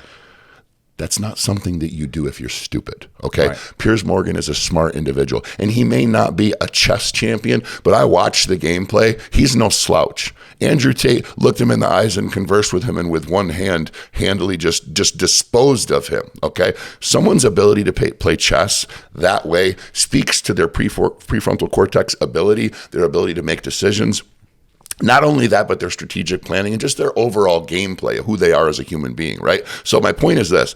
These two guys are extremely intelligent. They haven't made the money that they've made off of pimping out girls on OnlyFans. Right. They haven't made the money they've made off of saying cool shit on social media. They've made some money there. But bro, you don't have the type of money they have without some very in-depth business arrangements that are worldwide. These guys do business on the world stage. You know how difficult that is, okay? To break out of just a national economy and do business on a world stage, currency exchange, different laws, trade, that's not child's play, okay? So I'm saying that to say this. If these guys are that well calculated and that intelligent, were they really just sitting there chewing on stogies with their shirts off in front of a neon sign saying crazy shit to girls with fake boobs because they believed it would get airplay and that's how they were going to get famous? Yeah. Or did they say, okay, we need to break obscurity. We need to create a brand. We need to get eyeballs. Here's how we're going to do that. Phase one. Yeah. Okay. No, I definitely see that. And now it's like, okay, we got the eyeballs. We've done exactly what we needed to do, which was to show how polarized the media is and to show how viciously the man, or the matrix as they call it, will attack somebody who's trying to bring a wholesome, traditional, quasi-conservative, strong male role model influence message to society. Like, that should not be vilified. And I'm not saying it should be championed in the way that they're doing it or had done it originally, but I'm saying, how evil is it to be a hardworking, in shape, wealthy man? Isn't that what our country was built on? Okay. It is what it was built on. It's just not what it's becoming. But the problem is this. Everybody loves what America is because of how it was built, but everybody wants to systematically talk shit and break down America because of what it was built on. And it's like, you can't do both. You can't say... But they are. Well, that's the problem. And then the moment things go wrong, this is a horrible country, horrible country, horrible country. Oh my God, things are going bad with our neighbors. America, can you come help us? Yeah, defund the police. Right. Oh my God, he's got a gun. Call 911. It's like, bro, you can't fit both of those. And it's a square peg in a round hole. So all I'm saying is this: if you were to talk to these two guys, I believe there's a much, much greater agenda there, and I think it's much more pure than just trying to get hot hoes and drive Bugattis, as Andrew calls them, right, and get media play. Did you see the whole Piers Morgan thing? There's several interviews. Yeah. Yeah. Well, I saw the one. It was just, and I think this is when he initially was really trying to go at him. Yep. And he he handled it great. Like Tate handily disposed of Piers Morgan like he was a school child. Yeah, I'm not talking about even the chess mate. I mean, the chess match. I'm talking about the conversation. The conversation. Yeah. He kept saying, "Well, so you're saying this?" He's like, "That's not what I said." Yeah, and he kept doing and it. He kept doing this and over again. Yeah, he looked over at the camera and made sure he was making eye contact with the audience. He was great. He was over and over, and Pierce was desperately trying to make. And then listen, now Pierce is like on his side. Like you won him over. 100%. You know why? Because, and this is something that I say, not to plug Paid to Persuade, but something that I say in the Paid to Persuade sales training and business discipline, emotion loses every day, okay? Right. When Andrew Tate engaged in that discourse with Piers Morgan was going, hey, yeah, but Andrew, poke, poke, poke. Yeah. Oh, and you dirty bastard, poke, poke, poke. And you're really a scumbag, poke, poke, poke. And Andrew was like, right, Piers, I see what you're doing, but I didn't say that. What I said was we should treat women that, but you say you don't respect women and women should have no say in the matter. I said, no. I said, if I protect a woman, I provide her shelter and security, then she should be kind enough to make me breakfast in the morning is what I said. And what I said was if she wants to get up and go to work, I will provide her the opportunity to do that, but I wouldn't agree with it, but she's still free to do what she wants to do. And he's like, yeah, but I don't think that's what you said. Run the tape back, Piers. It's exactly what I said. And then you can see him. That is what he said. Shit. And then it's on to the next one. Let's go on to something else. And the ability, bro, that's just superhuman ability. Okay. Like if you were to sit here and try to, if I were some sort of sinister character and you were to try to break me down in an interview, if the viewers are watching and they see me get emotional and I begin to respond, it shows weakness of character. Right. It shows that I can be infiltrated very easily. And it shows that my pedestal or my foundation by which I stand may not be as true and solid as I claim it to be because I've allowed myself to get emotional. Because here's what happens here's why people get emotional. People get emotional when you start to poke holes in their story. Yeah. When you start to expose them for what they are. We just talked about this with a recent individual who was on stage. Right. And when he started to get called out and there were holes that were beginning to be poked in his thing, he just got mad. He wanted to fight. I'll just dip. And it's like, no, my friend. Yeah, if you can't articulate your argument, then you don't have an argument. You don't have one, bro. You can go to a child. And if the child didn't take the cookie, you can say, you took the cookie. Nuh-uh. Well, I see there's a handprint on the cookie jar. There's a handprint on the counter. And there's footsteps back to your room. Maybe it was my sister. Nah, I don't think it was. I think it was you. It wasn't freaking me. Well, maybe you went and got it and went back to your room and maybe you hid it somewhere in your room.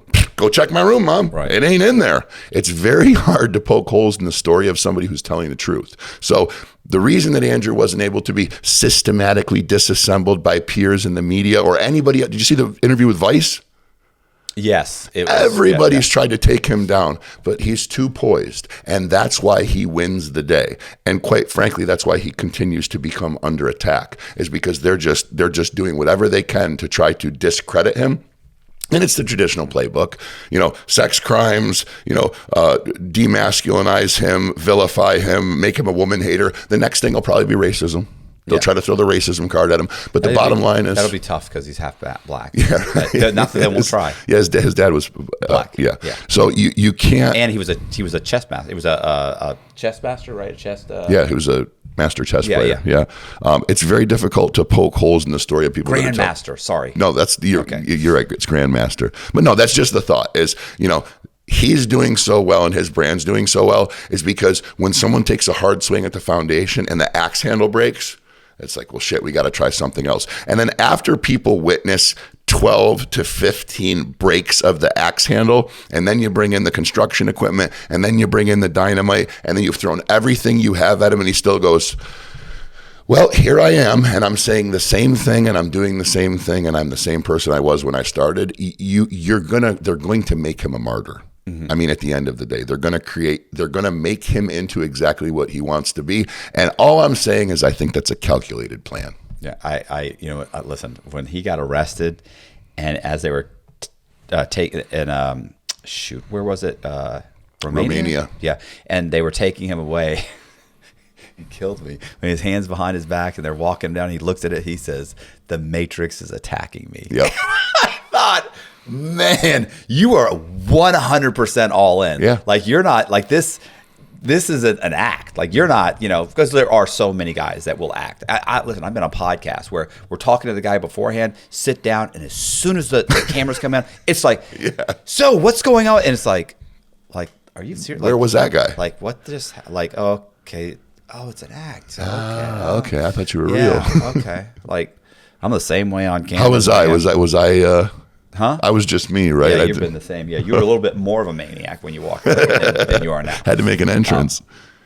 But yeah, I was gonna say, I the one thing I'm always good at is the like, is not getting upset. Like when people yell at me and argue with me and scream at me and holler at me, like as long as you don't touch me, you know what I'm saying? Like as long as you don't like I will, if somebody gets right up in my face, I get to that point where, because then it's like, okay, because I'm short, my first thought is drop down, scoop up there, like, because that's my only go-to. Yeah. But when someone, but as long as we're just arguing, you can be yelling and screaming and spittle and red in the face and calling me names and everything. Like, that's not gonna, like, I always like to say, like, where someone will say, hey, I didn't want to, this will happen. Like, I'll be interviewing with someone, they'll introduce me to somebody and they don't really want to say con man or fraud. They'll say, well, like the thing you used to. I go, yeah, con man, bank fraud. Yeah, I get it. And they're like, oh, I didn't want to say it. I didn't want to embarrass you. And I was like, bro, it's me. Every 2 weeks, I had a guy strip me naked, ask me to spread my ass cheeks, bend over and cough. I'm beyond you embarrassing me, right? Because you said he went to prison for bank fraud. Like, call me calm man, scumbag. Like, your opinion of me means about as much as that stick of furniture's opinion. Like, dude, it means nothing. That's such a strength, though, Matt. Like, you do realize that, right? Yeah, that is a tremendous strength of character. It's because of that I always say this. It's because of that I think everything has gone so well. Yeah, dude. Because I right. definitely didn't think things were going to go like this when I got out. I knew I had a plan. I had a bunch of stories. I wanted to get out. I wanted to get the stories made. Maybe write books. Some of them I turned them into books. I want to try and get documentaries made because I felt like that's an easy entry point into kind of Hollywood. Maybe get some series made. Yeah. Maybe get, like, if I could just get one series made, right? And so that was my goal, but I didn't know how I was going to do it. Like, I know this is the goal, and if I just do something every day towards it, I'll get there. Right. And that's kind of what I've been doing, but I think it's because of that whole appreciation and humility and just being like, yeah, this is what happened, and just that's the way it is, and just and not being concerned about what people think about it, that as a result of that, and just being honest about everything and what my goal is, then everything seems to be working out. And some things I will work on for months and months and months, and it peters out and it never happens. Right. But sometimes I work on something for 2 days, and next thing you know, I'm getting a check. I'm like, holy shit. Dude, can I speak to that real quick? Yeah. Because I want to provide some value to your audience members right now that might have an entrepreneurial spirit, right? So I went through this thing in the early days of being an entrepreneur and trying to get a foothold in business. And I wanted to be famous. I wanted to become a millionaire and make all this money. But like you said, I knew where that thing was off in the distance, and I wanted to get there. And I truly believed I could, but it's like, okay, I only know how to get from here to here. Yeah. What about getting from there to there? Well, I guess once I get here, I'll have the tools to figure that out and then get to the next step. But it's like, but how do I get, like, sometimes it's hard to put together, will I actually get there? And I know that if I spend my whole life chasing it, eventually I'll get there. But how do I get there without spending my whole life, right? And how do I maybe fast track there? Because, I'm 40. I know guys that have already got there at 40. I want to get there now. Like, how do I get there sooner? I say that to say this. For the people in the audience who want to make stupid money, get famous, they look at us right now. And here's what I think a lot of guys that do podcasts don't know or don't wrap their head around that is absolutely true. You have people watching this right now and watching you and me, and they're looking at you and me the same way they're looking at Russell Brand and Piers Morgan. Two people in the media, and you chuckle, right? But dude, think about this. You're the kid sitting at home on your tablet, or you're the guy sitting locked up watching this on TV, or you're an individual who has some sort of desire to get bigger and better, but you're looking here. Like, we want to get from here to there, and there's these steps. Like, we're several steps ahead of where they want to be. I said this on Brad Lee's podcast, Dropping Bombs. Brad is a big member of the business community, and his podcast is very big for people who are entrepreneurial in spirit, and they're into motivation, and they want to make big money. They watch his show and look at him like a god. So for me to get in that chair and be on that podcast, that was a major accomplishment for me. And I had people back home, people that follow me, other people that know I'm on lower rungs of the breaking obscurity in the marketplace ladder. Like, dude, holy shit, you were on Dropping Bombs. And it's like, yeah, but you know what? Once I got there, I was just in a chair at a desk talking to a guy. And it was like my employee that I told you, like, he idolizes you and he watches your show. He's like, I can't believe you're going to be on that show. And now I'm here. And you're not just a guy, you're a cool guy. Like, you're really intelligent. I bought your artwork, man, because you're a badass artist. Like, very, very glad that we had this interaction. But to the audience, dude, we're at another level. Like, this to you is just a podcast. To them, it's like, it's a show. It's a big thing in media that we're partaking in. You've got hundreds of thousands of subscribers, man. There are channels that have millions, and there are media channels that have hundreds of millions. But the reality is, we are several steps along the path further than they are. So at this point, the value I want to give to them is to understand that you are a felon. I am a felon. You are a fraudster. Yeah. I am a bank robber. You are any other thing, maybe jaywalked at some point. I'm also a addict, okay? We are two people who up really, really bad in our life. You went to freaking federal prison for 13 years. Thank God I only did, like I said, collectively less than 3 between the county and the state time. But still, we did something that most people will never do. Broke the law, got a felony, went to prison. Like, we're a very, very small percentage of society. Well, I think it's even smaller than that because it's and bounced back. Well, that's my next point. We not only went to that depth of hell, but we've also not only, dude, for me to be a recovered opiate addict, I'm like this much of a statistic. Yeah. To me to be a recovered opiate addict who's a bank robber and got out of jail and survived is like this much. That makes exponentially lower to that. Now you take in and add in the fact, put my net worth in there, it goes down to here. Yeah. Now take the fact that I'm 40 years old and on an upward trajectory on my entrepreneurial path, it goes to here. Now put me on podcasts, put me in the media, put me on a private jet somewhere, and it's like one in a bazillion, right? So I'm not saying that to be braggadocious. I'm not saying that to be egomaniacal. I'm saying that because I am nobody special. Right. Statistically, I am, but who am I? I'm a country boy who played football, lost his scholarship, got hooked on opiates, robbed a bank, went to prison, got out, and tried to make something of myself. The only difference between the guy who would have died of an overdose and the guy that's here today is choices and decisions. Yeah. When I was faced with a crossroads, I took a risk. I didn't take the safe route. I didn't take the easy way. I made the harder, morally sound decision, which is always the harder decision and requires the harder work. And I made a decision that required me to work a little harder, do the right thing, and take a big risk, okay? Do I spend $200,000 of my hard-earned money investing in the Rap Battle app platform that I'm building? Yes, I'm going to take that risk, okay? Now it's got a freaking substantial pre-money valuation and we've got VC looking at it and it's going to be a very, very big thing for me, okay? Do I take this investment from my employer and start a car dealership? If I owe him 150 grand and he's not the kind of guy you want to owe 150 grand to, but I believe I can do it.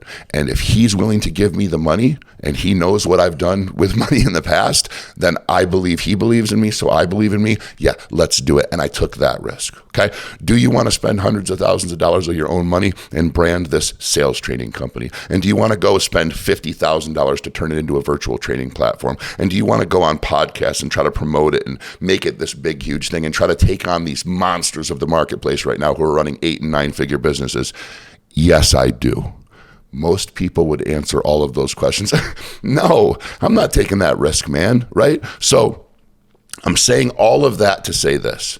To anybody out there that's interested in trying to become something more than just a guy working 9 to 5, which there's nothing wrong with, by the way. Some of the happiest people that I know are at peace knowing they got a little bit of a pension. They're going to be able to spend their latter days with their Labrador skiing in the freaking Greek Peak resorts. And that's what it is. And that's happiness for them. But for those who aren't, for those who would like to do a little bit more and try a little bit more, the only difference between the chair I'm sitting in right now and the chair that you're sitting in and the chair that they're sitting in is a few different decisions and some taking of risk. And my question is, would you agree with that? Yeah. Yeah. I think I think it definitely, I mean, obviously that's 100%, but I think having that long-term goal and working towards that goal a little bit every single day that is such a massive difference between that and the average person. Because the average person, We used to do this in car sales, or not car sales, sorry, in the mortgage company. Okay. I was just thinking, I wonder if they do this in car sales. Okay. Somebody would walk in for financing, and they sit down, they start to fill out the application, because you're just asking them a question. Yeah. And I remember I could tell you just from them sitting down and talking with them and them answering this one question what their credit was going to look like. About a 95% chance of what their credit was going to be. Yeah. And I would say, and it'd be like, how much money do you make? If they said, I make $14 an hour, and it doesn't matter if they say $14 or $60 an hour, the fact that you answered that by the hour, hourly, or if they said, I make $160,000 a year, I would think $160,000 a year, pull all three bureaus. Yeah. He's got solid credit. The guy who said $28 an hour. Yeah, send him to subprime, Steve. Yeah. Pull one, spend $350 to pull. Don't pull all three. Don't charge. Don't have me spending $12 or he's a $10. 523. Right? Exactly. Yep. This guy. Yeah. Listen, I've seen, and it's true. It's like, because that guy can't think further than an hour or two or a week away. This is a guy who's been late on it. He cannot fathom that even though it comes up every month, he's always shocked when the bills show up. Shit, the NIMO's here. What do I do? Oh my God, rent again? It seems like it's been a bastards. month. Didn't I pay this last month? Yes, you did. You're so right, though. Another indicator of that I found in the car business, after taxes, I make $683.12. Oh yeah. You've deduced it down to the actual ACH that goes into your bank account. Like, we're cutting pennies. Barely holding on. We're barely getting by here. Yeah. And it's, you say those things, and to be clear, so everybody knows, we've both been that guy, right? I've certainly been there. My credit's been in the 400s. I've had a house get foreclosed upon. I've had cars get repossessed. I've stiffed freaking banks for money. Paid them all back eventually. But the bottom line is, I'm not speaking that from a pedestal. I've absolutely been there. But you get to the other side, and you see very clearly those indicators, right? And it's like at my car dealerships, we've created this way of speaking called the 3 types of financing. And when a customer comes in, we explain to them, most people don't know this, but there are 3 different types of car financing. Has anybody ever made you aware of that? And they're like, well, there's leasing and buying. What's the other type? Oh, no. Leasing is leasing. It's essentially renting the automobile with a guaranteed future value. Buying the car is buying the car. But there are 3 ways to buy the car as far as automobile financing is concerned. No one's ever made you aware of that. Well, no. Would you like to hear about them so you have a good gauge of what we can do moving forward? Yes, I would. No one's ever going to say, no, I've never heard of that. Would you like to hear about it? Nah, I'm good. Right? So they say yes, and they engage. We then go on to explain that prime credit is a 740 or higher credit score. You've had multiple car loans in the past. Your financial obligations are met. Your credit obligations are low. You have excellent credit, and you absolutely know who you are. You have full spectrum financing, and you say financing. You don't say credit. You say full spectrum financing. And then we have banks that work with full spectrum financing, because it's true. The verbiage is true. It's a true statement. That is someone who's a 739 to about a 640 credit score. They have had car loans. They have reasonable obligations. They're pretty okay within their financial means, but they may have a blemish or a collection or a maxed out credit card, which causes their credit score to be less than perfect. That's what's called full spectrum financing. And then we have what's called subprime automobile financing. These are 640 credit scores, 639 and below. These are people who either have never had a car loan before or it went bad. These are people who are either maxed out on their credit cards or they've performed poorly on them. Ultimately, these are people who have no credit or have bad credit. And much like the prime customer, these people also know who they are. So when we pursue the automobile financing for you, which type should we be pursuing for you?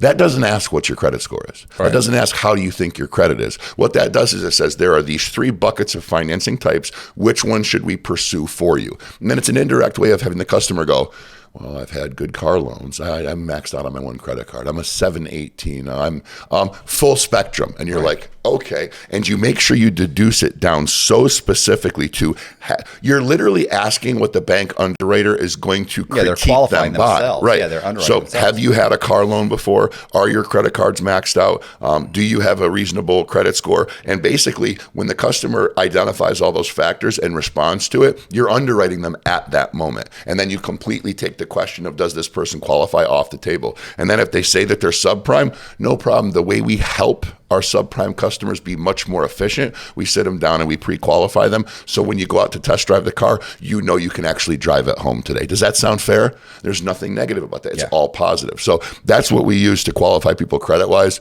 and not get invasive, and it's freaking incredibly effective. But you're absolutely right, man. When somebody says, I make X amount of dollars per hour, they generally fall in that subprime category. Yeah.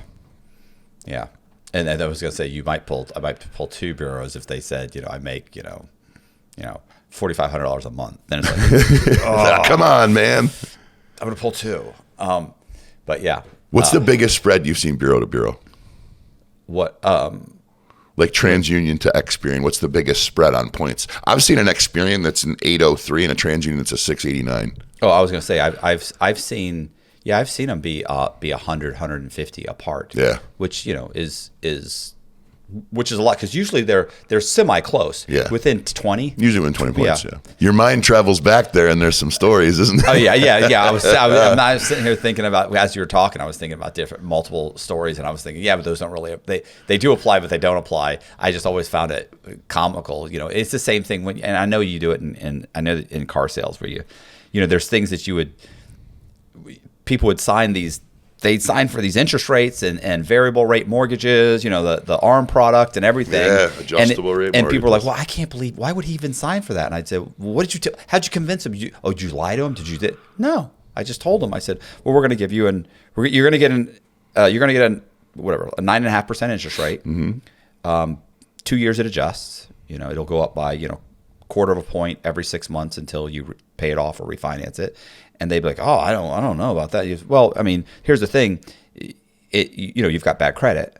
You've got some credit issues. But in 2 years, you're going to refinance. You're going to refinance. And well, how do you know I'll be able to refinance? I'm like, and I would say, and I'm sure you can refinance because, I mean, like your credit card, you're planning on paying this down, right? No one's going to say no. Nobody's going to say no. I mean, you're not going to, like, I know you had that 60-day late or that 30-day late. Like you're not going to. Is that going to happen again? Like, no, bro. That was a one time. What are they going to say? Nobody has ever said, bro. I'm going to be honest with you. I never pay my shit on time. I just don't like paying these things on time. I'm never going to. I'm not going to pay this on time. Kind of a derelict. I lose a lot of jobs. Yeah. Like, I can't do it. Like, I'm I have a problem with authority. I'm probably just going to tell my next boss off. And quite frankly, I don't think I'll even make the first payment. Yeah. They're always, oh, no, bro, I'm going to clean that up. Okay, but this shouldn't be a problem. Sign here. If they don't sign there, they're saying, I lied to you. Yeah, 100%. No, of course. And I think in their mind, they believe that that they're going to. They do, bro. People will get mad at you for lying to them when you're a salesperson, which, when I was younger, I did do. Now we don't do that. We're ethical selling all the way through. But what I will tell you is this. When I would bullshit a customer, boy, were you a snake oil salesman. You're a scumbag. Why would you tell an untruth? This, that, and the third. Your customer will lie straight to your face because they're lying to themselves. They're actually believing what they're telling you. People have this way, man, of it's like a braiding of wishful thinking, procrastination, and hopefulness for this short-term plan that they've put in place in their mind, but they've made no plan on how to do it long-term. Right. And it's like, well, this car, like we get these people in our dealership all the time, and it's like, okay, so this car right here, man, that interest rate's 22.99%. Yeah, but after you make 6 payments on time, you can refinance. Well, are you sure? Well, Mrs. Smith, I can't tell you that I'm sure. You want to know why? Because next month, if you don't pay your National Grid bill and you let it go into collection, well, then you've made a liar out of me. Because if I've said I'm sure and then you let your National Grid bill go into collection, no, you're not going to be able to refinance. So that's made me a liar. Well, I'm not going to let my National Grid bill go into collection. Then you'll refinance in 6 months. Well, let me ask you this question. Do you plan on making all these payments on time? Well, yeah, absolutely. I'm going to make them like a freaking like a Boy Scout. That's why I set up for auto pay. So you're only planning on going up from here? Yes. And in 6 months, you'll still be on that same path? Yes. Then there would be no untruth to what I'm saying. Oh, okay, fine. And it's just they don't understand that what you're doing is saying, listen, I can't guarantee you that you refinance, but the onus is completely on you. Are you okay with that? Because no one, like you said, no one's ever going to say, yeah, I plan on screwing the pooch in 3 months. I'm just not going to pay my Vicky Drawers card. I'm going to stiff Walmart, and I'm probably going to pump a bunch of gas on my Capital One card, go over the limit, and just not pay it. Yeah. I'm actually shocked that a couple of 30 days late haven't shown up already because I haven't paid this month. I can't believe this isn't on time right now. 2 months. I honestly, this is a Hail Mary. Yeah. I can't believe it. We need to close this today. Well, yeah, the customers are like, wait, I what? Well, you're approved. Really? Well, okay. What's my interest rate? Oh, it's 18.9. Okay, sure. Like, where do I sign? Yeah, because they haven't realized that certain things haven't reported on their bureau. Or you go to a customer and you're like, okay, so you need a car? Yep. And your wife needs a car? Yep. Well, she's a 580 and you're a 713. Yep. Well, there's no rule that says that you can't buy 2 cars today. Right. And they're like, oh, okay. So what you're saying is we can put... What I said, sir, is there's no rule that says you can't buy 2 cars today. And then he looks at her and says, you going to pay the bill on time? Says the 583 FICO score who's delinquent on all her credit cards right now. And they're like, okay. And then in the meantime, you're sitting there like, you're looking at this woman going, you're going to stiff. I'm looking at your bureau. You've stiffed everybody. Yeah. The last 3 loans that you've had all have a 2 next to them, which means you had a cosigner, and you've stiffed on all 3 of those. And then you want to look at the guy and go, dude, she ain't going to pay, bro. Yeah. Like, she didn't pay the last 3. But then it's like, well, I can't share her credit information with him. That's illegal. And for me to say anything opinion-wise, like, maybe this is the one day where she is going to pay this guy. Maybe this is her one true love. Then you start convincing yourself, and you're like, you know what? I tell you what, you're willing to do it, Buster. You want to up your 718 credit score, then go right ahead. But yeah, dude, people are very optimistic in what they plan to do with their personal self. I was going to say, back to the whole getting out of prison, or just in people in general, executing a plan. I've found, especially from being in prison and listening to these guys' stories, or watching guys have a plan, get out, because I was there 13 years. Yeah. So I watched guys finish their sentence, get out, violate, come back on a violation, get back out, come back on another charge, finish that. Like, that's how long I was there. Yeah. Finish the new charge, violate, come back, and then leave again. It's like, and I'm still here. But, I've seen guys get out, and then I would call guys before, they'd get out, and they'd, like, hey, what's going on? Did you get the job? Did you this, that? Just vicariously living through them. Yeah. And they're, it's like, I can't tell you, I might know 1 or 2 people that, no, that's not true. I probably know 10 people, but out of how many though? Yeah, out of thousands, but hundreds that I watched leave. But I was going to say these were guys that were successful to begin with. Mm-hmm. Like, they had maybe they owned a car dealership, they were doing fraud in the car dealership, they got in trouble, they went to jail for 4 years or something, got back out, got back in the car into the car industry, and they were doing fine again. Yeah. But they had a long-term plan. They could execute that plan. They could, sometimes it didn't go correctly. You know what I'm saying? Like, it's kind of like, it's like I heard somebody say this a few years ago, where they were talking about driving in the fog. That's kind of like what, you need to get to Atlanta. Mm-hmm. You are on 75, you're driving the fog. You know what I'm saying? Like, you can only see 30, 45 yards ahead of you. Right. But you keep going. People cut in front of you, things change, you change lanes, you get off, you get out, but you continue to stay. Sometimes they close the road, you have to move, you're not quite sure. Ultimately I need to be here. I just need to keep moving forward, even though I can only see 30 or 40 yards ahead of me. Yeah. But you're still going, because I know I'm headed in the right direction, and I'm not, but you had to get off the road. You had the obstacle, you had this, you had a detour. But and I'm still moving towards it. Yeah. And that's kind of like, when I got out, that's how it was. This went wrong. That went wrong. Listen, I had, there's been multiple things that happened. I won't talk about one of them, but just because I think I've talked about it before. Well, whatever. So the short version is, there's a company called Blumhouse. Okay. I actually had a deal with Blumhouse, which is a production company. I'm chuckling because it sounds like a porn production company or something. No, you've actually seen probably many Blumhouse films? Dozens of them. Okay. And I had a deal. I'm supposed to fly out. We have a deal for this whole series based on me being in prison. I mean, it's a scripted series. Somebody's going to play me. Me being in prison, writing stories. And so it's kind of like Orange is the New Black kind of thing, but it's a grittier version of Orange is the New Black. Okay. I'm a true crime writer in prison. I'm there. I mean, it's me. It's Okay. the story. Yep. Telling those stories, whole thing. I'm supposed to fly out. COVID hits. Right? Talk about it derailing. Yeah, dude. You know, I had another thing where I literally did a whole season of a podcast. Same thing. We're going to go over the stories slowly, heavily edited, everything. I make a comment. I jokingly make a comment to one of the editors or one of the producers, and it turns it turns into this whole thing. And next thing you know, they say, "Yeah, we're just not interested." Unbelievable, man. And it was like, and it was so.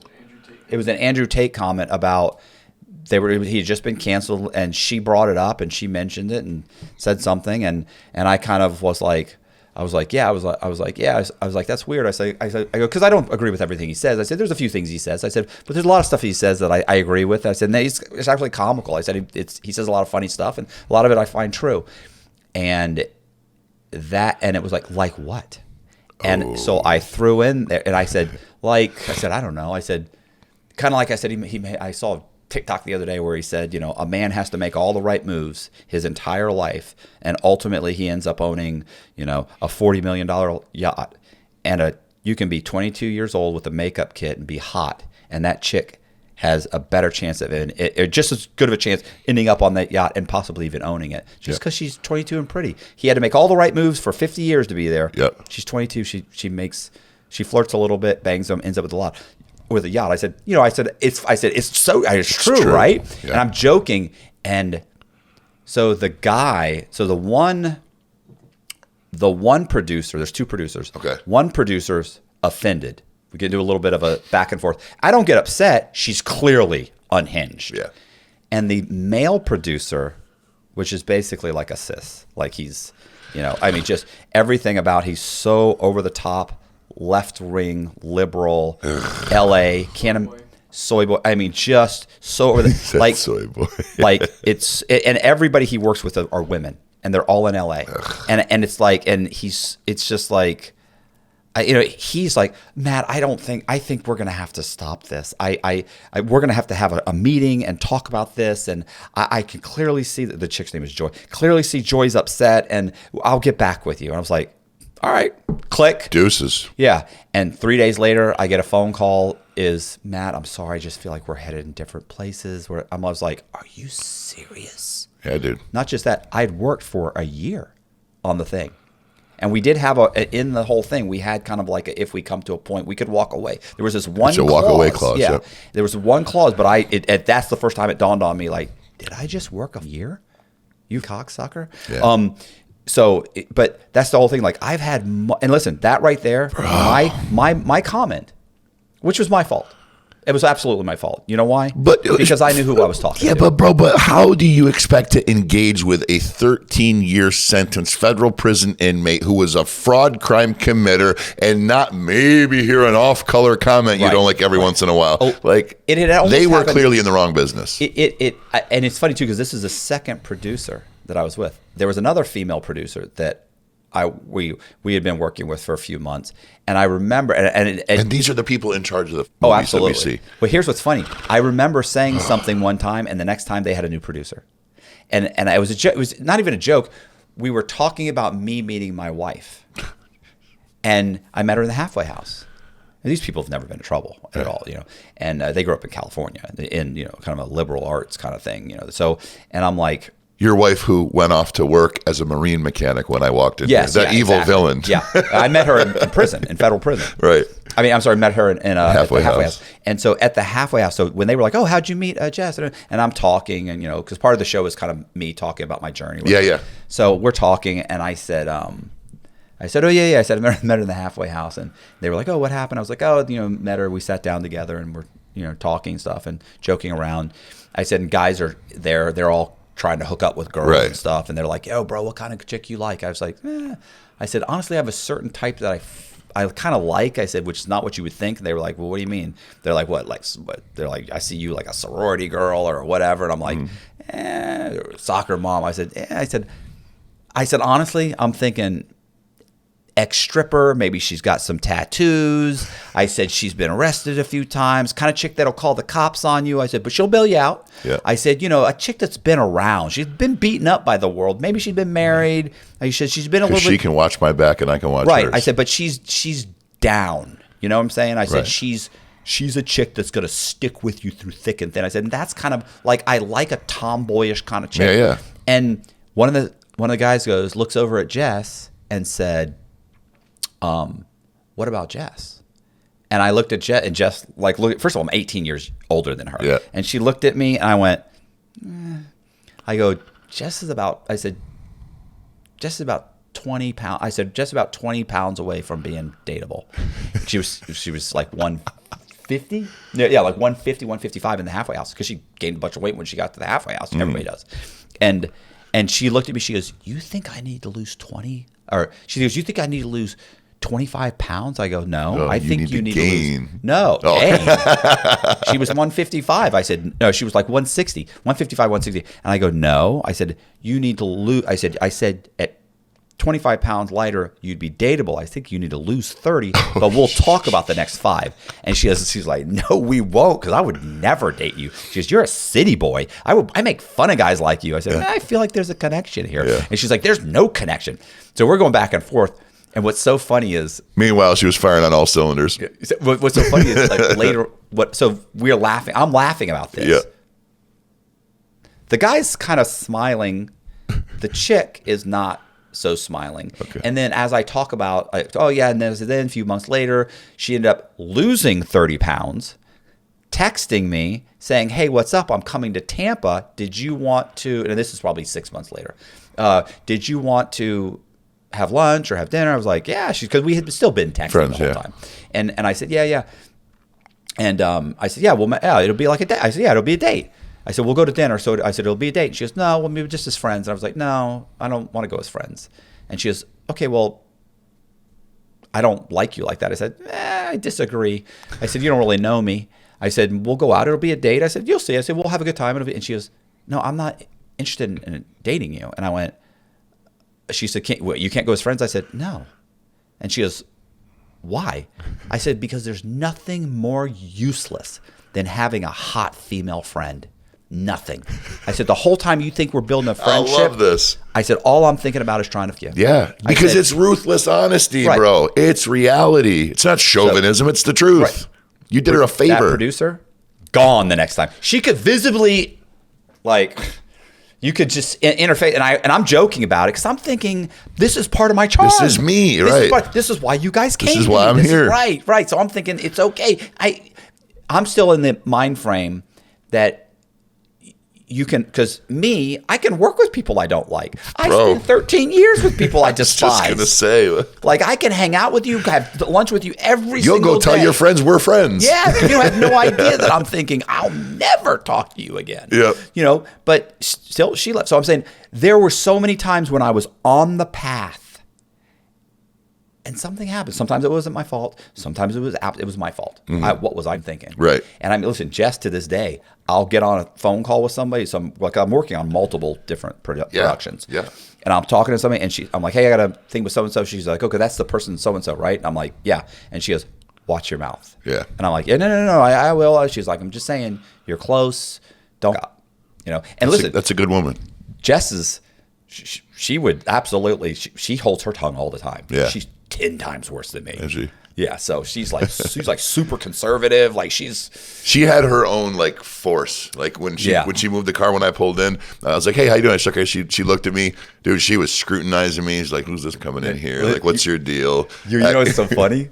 Whenever I put somebody in my phone, mm-hmm. I always put their picture. You can put the little picture. Yeah. So I looked you up. I found a picture of you. Mm-hmm. I screenshotted it. I cropped it. I did it. Boom. I put it up. And as I was looking, through the pictures, then I went. She goes, "Who are you? Who's coming tomorrow?" I said, "Oh, this guy." Blah blah.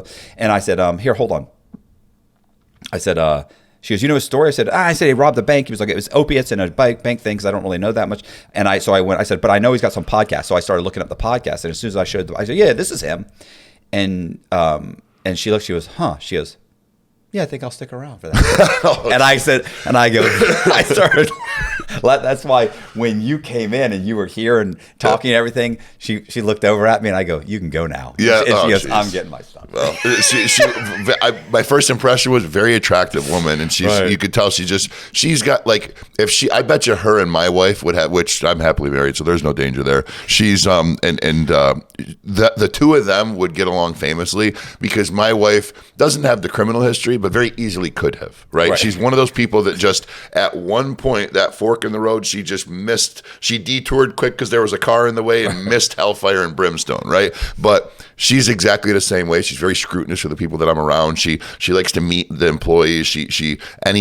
Like I guarantee you, she knows about you, this podcast, because she's, I'm her man and she's protective in the same way that she is towards you, I'm sure. But she's very much like that, complimentary with me in the same way. Like I'll onboard an employee and I'll be like, I don't really know about such and such because of X, Y, and Z. And she'll be like, well, remember what you said about so-and-so.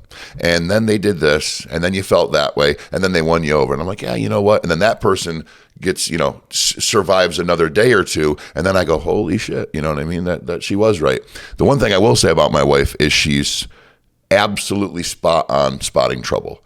I had an assistant that I hired early on that she was an attractive young girl, right? And I was surprised my wife even allowed it. But for me, I'm thinking, I know what I look like. And I'm thinking that, this girl was so substantially younger than me that if we were to walk into a speaking arrangement, into some sort of, production, that it would very obviously be the younger help. But, she was built like a brick shit house and she presented very well. And it would be like, okay, this guy's got his shit together. He's got a hot young assistant. He's, obviously happily married. There's his wife and kids, but like he's got his shit together. Because I believe that when a man, especially a guy that's relatively attractive, has a very good-looking assistant or good-looking people around them, and there's a very clear line that there's nothing going on there, I think it kind of speaks to their character, their professionalism, and it shows that they run a tight ship. Right. So that's kind of what I was going for. And she was incredibly talented. I mean, the overarching thing was she was a talented editor. She was a good camera person. She was good at what she did, and she was very creative. But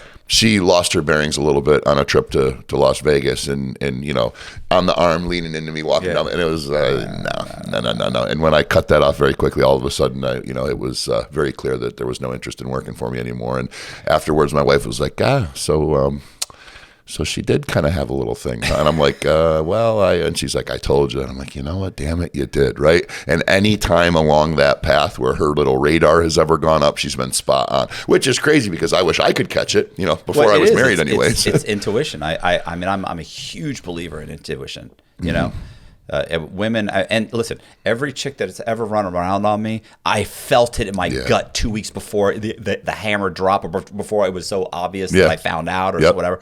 And it's the same thing with girls that I've ran around on, and I didn't change anything. I changed nothing. Nothing at all. Nothing. Now, granted, this is when I was young. I think you think you didn't. I think is what it is. But they walk in, they're suddenly going, what's going on? Where were you? And you're like, well, I get home every day at 5:30. Same time. Yeah. What do you mean? Where was I? Came straight home. Really? Like, why? What? Like they just know, bro. Know.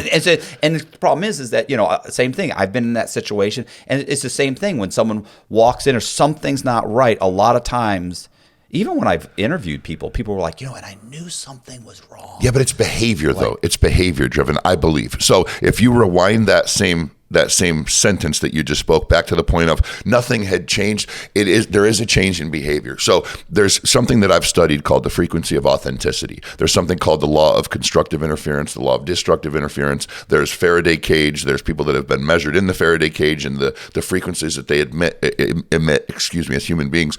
And what there is a clear and true physical indicator by way of a frequency that leaves the human body that can be felt at a very minute level. But if you pick it up, if you're very astute at picking it up, and it's nothing you can try to do, it's just something that intrinsically we have or we don't, you can pick up on these frequencies. And so it is a physical thing, number one. And intuition, right? I feel like that's intuition. But I think it's also paired with if you're madly in love with a girl, you behave a certain way around her. Well, when some other a dame has your attention, you're not going to behave the same way, right? Like you kissed her, but you didn't kiss her the same way you always kiss her. You usually go to the fridge and grab her a Snapple. You grabbed one and set it on the counter and walked away. Like little itty bitty changes, fractal changes in behavior. That's what I think a woman is sensitive to. So I think the intuition is partially what you're saying, but I also believe there's a behavior component to it that we don't even realize slight changes in behavior. Because the reason I believe this is the case is because I've witnessed it in women that have been unfaithful to me. And I've also had women that I've been unfaithful to, which quite frankly was probably every woman I was ever with, except for my wife, sadly. And they've then after the fact, because I've tried to, make amends and rebuild the bridge and, try to, make them, basically have some sort of apologetic aspect of it to make them feel better because I did them wrong, right? But the long and the short of it is when I do re-engage in conversation with them, and they come back and discuss it with me. It's like, well, don't you know you used to do this, this, and this? And then there was like 3 days in a row where you did this. And it's like, oh, shit, that was the straw that broke the camel's back. So I think that you're absolutely right, but I think there is a physical behavioral piece to it as well. I'd be keen to see what the studies are on that. There's got to be somebody that studied that. Right. Yeah. Well, I interviewed James Sexton. Okay. He's the divorce attorney. He's like everywhere now. He's Okay. been on Rogan. He's been on everything. Really? Yeah. James Sexton. Yeah. Okay. What's his deal? He's a divorce attorney, but he wrote it like a self-help book. It's like called Falling Out of Love or something, or I forget what it was called. But so to help married couples. I don't even know. I think it is to help married couples. So was his thing, I've seen so many bad relationships. Exactly. Here's what you, yeah. okay. And he has this whole thing, like, Jess read the whole book, like, and she just thought he was great. And he was great. Like, he was great. You can't watch this guy without being like, wow. Smart guy. One of the things I was just thinking to myself, he asked me he's like, bro, if you got to come if you next time you come to New York to call me, we'll have dinner. So he, but he was talking about like, he would always ask a lot of his clients like same thing, like, when did you know it was over? Yeah. And he's like, it's funny, like what women would say. Same thing with when people cheated. Men were always the same thing. Did you have sex with him? That was a question. Always a question. With women, it was, are you in love with her? They didn't care about the sex. It was, are you in love with her? Mm-hmm. It was, and it's just, he's like, this is 20-something years of, and high-priced divorces. Wow. So he's spending a lot of time so with he asked the women, were you still having sex with them? No, not him. I'm saying when a man and a woman have, that when somebody's unfaithful, okay. A man always wants to know from his wife, did you have sex with her? Oh, you're saying that the man was asking, I thought you were saying the divorce lawyer was asking these people. I mixed it up. And then if you're a woman and a man cheats, they always want to know, are you in love? Like they're not so concerned. They're concerned about it, I'm sure, but they're not so concerned. Right. The biggest thing is, are you in love with them? Yeah. Love with her. So, and he said he asked tons of his clients the same question too, which was, when did you know it was over? Yeah. And he said he said it was funny because almost all of them, I want to say the women or whatever, and I was thinking it was the women would almost always say, and he had this one client, he said this one client is the best indicator. He said, oh, the marriage wasn't over for another year or two. He said, but I knew it was over here. Okay. And it was one thing. She said, he used to stop by this store near his office, mm-hmm. and he would buy this granola that I used to put on my cereal. And so I would go, and the granola would always be there. He would buy it for me. She goes, and a year ago, he stopped buying it. Dude. And he's like, well, did they stop carrying the granola? She's like, no, but I started having to ask him to do it. And he would remember sometimes he would forget, sometimes I'd have to go get it. It was no longer a priority. She's like, and I had never asked him before, but he knew I liked it, so he just started doing it. Dude, that makes me emotional for her. Right. Most of what she's going through, man. Right. And she said, he goes, was there anything else? She's like, no, because she says he was like, it had been like 10 years, and she's like, like it wasn't the sex, because we were still have sex 2-3 times a week.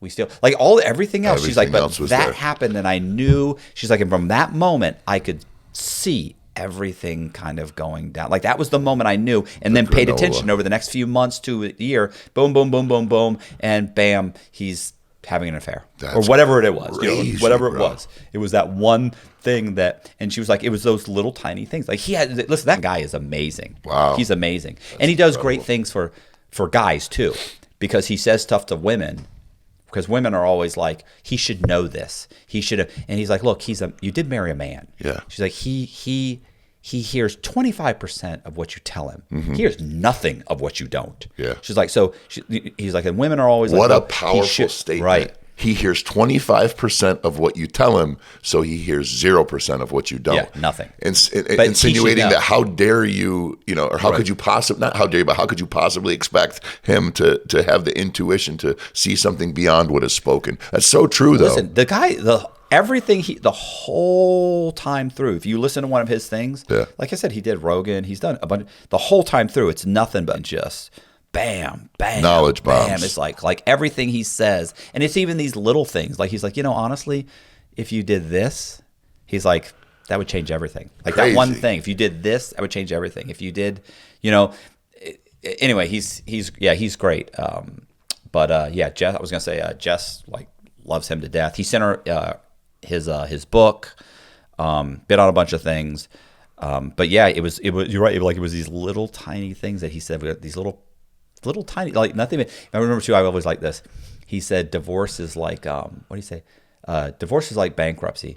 It happens very, very slowly, and then all of a sudden. Right? Yeah. And it was like, bro, just the fact that how many guys would leave here and say, "Oh yeah, I'll send you a copy of my book," and then never do it, and you'd have to message him and be like, "Hey man, remember how you said?" Or then you'd have to go to freaking Barnes and Noble and buy a copy of the book and give it to her. The fact that he remembered to send her a copy of his book, just that shows his attention to detail. Oh, he's. Look, I mean, you can't watch the guy without being enamored by him. And I was shocked that he did his publicist like contacted me, and it was like you just, oh no, it wasn't. He had been on Soft White Underbelly. Okay. And I contacted. That's a badass pod, man. Yeah, it is. And I contacted him. I contacted Mark, and Mark said, contact his publicist. And so I contacted his publicist. No, we called. I think Jess called. Jess called his office.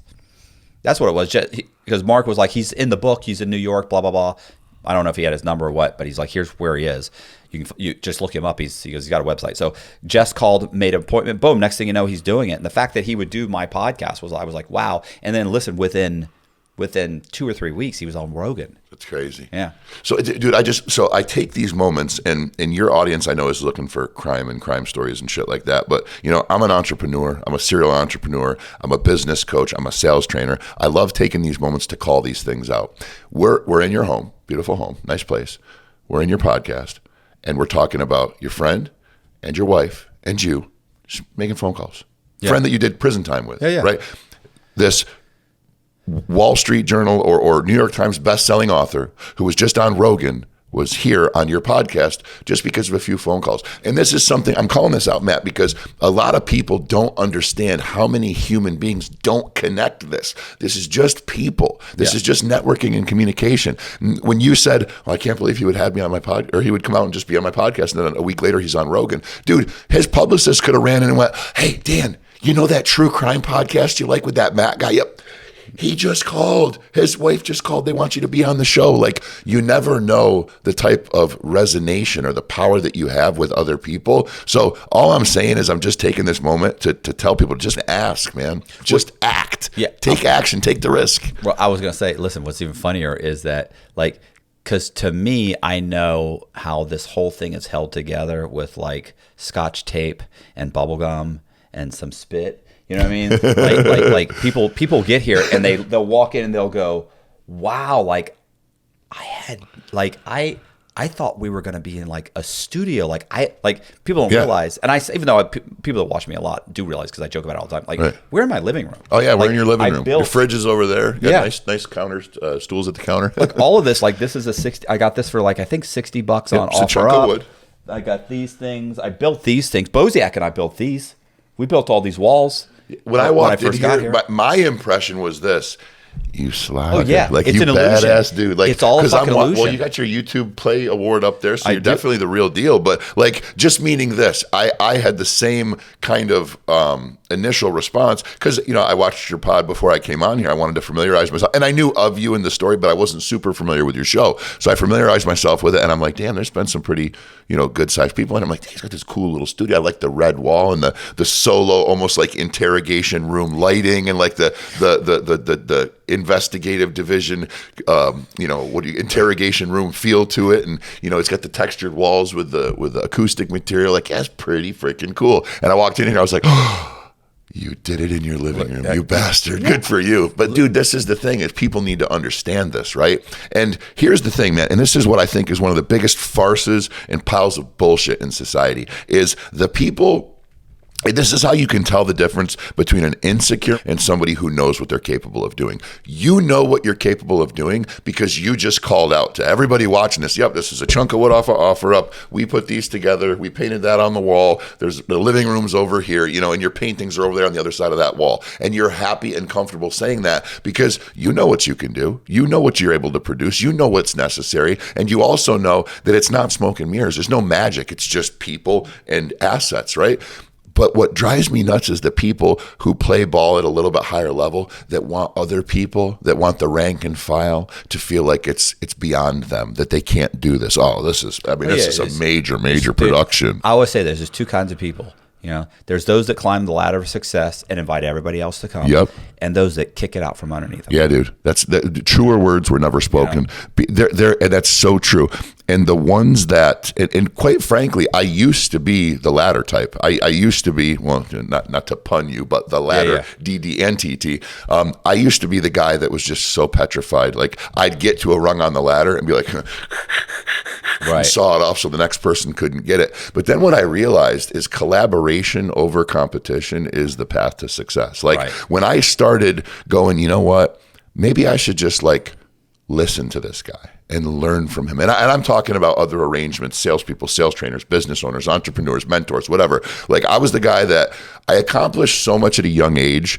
I was fed ego. I was told how good I was. And it didn't take long for me to believe it and be like, okay, well, I'm the biggest baddest there is. I'm 20 years old and I can't learn shit. And that was the worst thing that could have ever happened to me, was to have my ego puffed up that big at such a young age, because it closed my ears off. I was too busy wanting to speak and see, and I wasn't willing to hear anything, because it's like, well, what can you tell me? I've made 180 grand at 19 years old. What am I going to learn? And it's like, well, dipshit, there's people who make 180 grand a month. There's people that make 1.8 million a week. There's people that make 18 million a day. Like, you're in such a small pond, you can't see the forest for the trees. Right. So as I kind of, in this past decade overall, but really more so the last 4 years, really the last 3 years, the collaboration effort and the networking effort by me and my camp to just be like, listen, I want to put myself as many places as possible. I want to engage in as many conversations as I possibly can with as many people as I possibly can. And don't get me wrong, dude, I have conversations where I walk away and I'm like, okay, just like the conversation, you know, we were speaking of earlier. Person has millions of followers on social media, is one of the hottest tickets right now. And I walked away going, yeah, I didn't even answer some of the DMs. Like, I can't, like, that's just not my style, dude. Like, you ain't going to be here in two years. You know what I mean? And then there's people that I engage in a conversation with them, and it's like, that was a big waste of time. So there is, you know, it's just like any other effort that you make. Some of it's going to be made in vain, right? And you're not going to execute on every single thing. But if you don't have the conversations, you don't run into the one where I'm in the alumni chat for the podcast and I talk to the guy who connects me with the guy, and then, well, here I sit. Or I'm not talking to that guy who then goes, you know, dude, you might really like this guy I know. And then I find out that guy is a YouTuber with millions of views and has a podcast, ends up really liking me and then puts me on that show too. And it's just, bro, it's networking and it's connections. And when people decide to be humble and listen and learn and just take risk and put themselves out into the atmosphere and just say, listen, I'm here. I'd like to shake your hand. I'd like to talk to you. I'd like to see if there's any alignment here. You would be amazed at what happens. And just to put a cap on that, the understanding must be that I need to provide value. right? Like, what were the questions that I asked you leading up to this? What does your audience want to hear? Right. What do your people find valuable? What value can I bring to your show? And it's a crime show. We need to talk about the crime, and we need to iterate upon those little stories and facts and bring them value. I didn't come in here saying, hey man, how quickly can we plug my product? Right. What can we tell them about me? Can we talk about this one thing? It was like, okay, I'm being given this opportunity. I need to make sure that I provide the appropriate level of value so I can maybe make a friendship, make a networking arrangement, and have some future business potentially. But more so than anything, to make sure that I assess and provide the appropriate level of value so I'm welcome back. And then in the future, if there's any reciprocal value that can be provided, that I have a platform to ask for it. You know what I mean? Right. Not just calling. Like, how many guys do you see, especially when you were locked up? They're like, "Yo, man, let me get a bag of Cheetos." Yeah. It's like, was that a statement? Yeah. Was that a question? What was that? Let me get a bag of Cheetos. No, man, what the hell? It's like, well, did you want to exchange any value? Did you want to give me a new set of playing cards for my Cheetos? A couple stamps, maybe? Man, bro, I'm hungry. Let me get a bag. It's like, okay, goodbye, right? And the same thing happens at a much grander scale in the business world. How many people reach out to you? Hey, man, can I get on your podcast? What's your story? Well, it's this and this, but I want to try to do this thing. And if I get on your podcast, then I can maybe, have an opportunity to do that. It's like, that's the one major disconnect I think people don't get in the entrepreneurial space, especially when they're starting off, is they're so wound up in, I need to get to this place, right? I need to make sure that I put myself on that platform and I can reach up to the next rung on the ladder, that they don't stop and go, well, what am I doing for them? Right. And, just to kind of, I don't want to go off on a tangent here about, being an entrepreneur because we're on a true crime podcast, but I think there's somebody out there that's getting value from this. And all I'm trying to do is just explain to them that you need to force yourself out into the marketplace and bring people value. When I'm kind of stuck in my business and when I'm struggling to find the next step, I just sit down and go, okay, let me give some free tips on social media. Let me just provide people some value, help them get some sales, help them maybe grow their business a little bit, and then something good will come to me. We do that for a solid week. Next thing you know, it's full of DMs. Hey man, how do I buy your sales training? So, right. For whatever that's worth to your followers. All right. So tell me about the motorcycle chase. All right. So most people won't believe half of this. So where I lived and grew up was a very rural area, right? So I'm on a motorcycle. It's a Kawasaki Ninja ZX-10, which the people that know crotch rockets will say, number one, 6'4", 280 on a ZX-10. I wasn't 6'4", 280 at the time. This was back when I was using. But I was at somebody's house, typical redneck area, trailer, little chimney cooking things out the back. And I'm sure you can do the rest of the math. But I was picking up opiates. So I roll up in there. And I was very good on a motorcycle. So I'd hang wheelies and do endos and fun stuff and, hence the tattoo. But long story short, I went over there and I picked up some, and I'm leaving the place. So I'm riding dirty as it is. The motorcycle isn't registered, and I'm getting ready to leave. And I was supposed to meet, I believe it was my girlfriend and a buddy and his girl to go for a ride. And as I'm leaving, an Oswego County sheriff comes up and over the hill, and I'm doing probably 80 in a 45 or something like that. And I'm like, ugh. And a lot of times they won't even turn around and give chase because we're just so much faster than them. Yeah. But this guy was like, he was Johnny Law on a mission. So I see the brakes, I see, the brake lights, I see the car dive, he spins around, and I'm like, I'm just going to pull over, right? And then I'm like, oh shit, the bike's not registered. I don't even have a plate on this thing. And then I'm like, I've got a lot of in my pocket. This is not good. So I kind of let him get up. Like I let him kind of get up so he could see me, and then I hung a wheelie and took off.